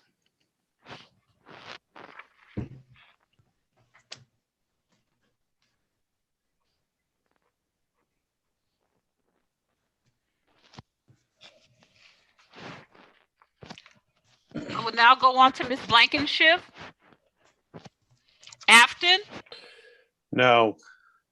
Bailiff, No. Brentwood, No. Clayton, No. Ferguson Florissant, No. Hancock Place, No. Hazelwood, No. Jennings, No. Kirkwood, No. Ladue, No. Lindbergh, No. Maplewood, Richmond Heights, Melville, No. Normandy,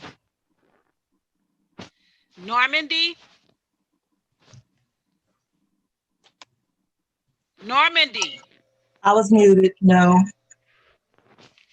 Parkway, No. Pattonville, No. Rittner,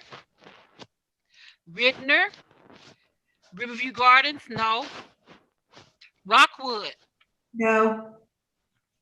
University City, No. Valley Park, No. Webster Groves.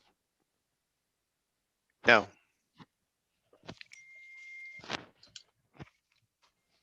We will now vote for Ms. Hudson, Afton, Yes. Bailiff, Yes. Brentwood, Yes. Clayton, No. Clayton, No. Ferguson Florissant, Yes. Hancock Place, No. Hazelwood, Yes. Jennings, No. Kirkwood, Yes. Ladue, Yes. Lindbergh, Yes. Maplewood, Richmond Heights, Maplewood, Richmond Heights, Melville, No. Normandy, Yes. Parkway, Yes. Pattonville, Yes. Rittner, Riverview Gardens, yes. Rockwood, No. University City, No. Valley Park, No. and Webster Groves. No. Thank you.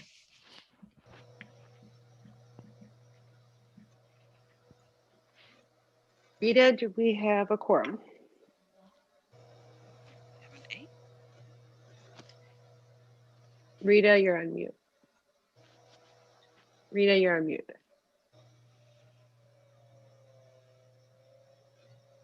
Sorry about that. We have a quorum for Miss Hudson with 12 votes, 609,807 population. Okay. I agree. All right. Congratulations, Ms. Hudson. Thank you to all the candidates who took the time to be here tonight and to answer all the interview questions. Greatly appreciate it. And the governing council has a few more items to get to before we adjourn our meeting. All right, item 8.1, calendar of events, which is included on board docs. Our next meeting is on June 7th, and you can see the tentative agenda items there. Item 9, announcements. There are no district announcements. Do any governing councils have anything? Okay, and then item 10, adjournment. Do I have a motion to adjourn this meeting? So moved. Melville. Second Second, Afton. Parker, yeah. Okay, so we have a first and a second. Any discussion? Those in favor say aye. Aye. Any against? All right. Thank you, everyone. Have a good evening. Thank Good you. night. Thank you. Great job. Congratulations. Congratulations. Congratulations, service, everybody. Thank you. Thank you.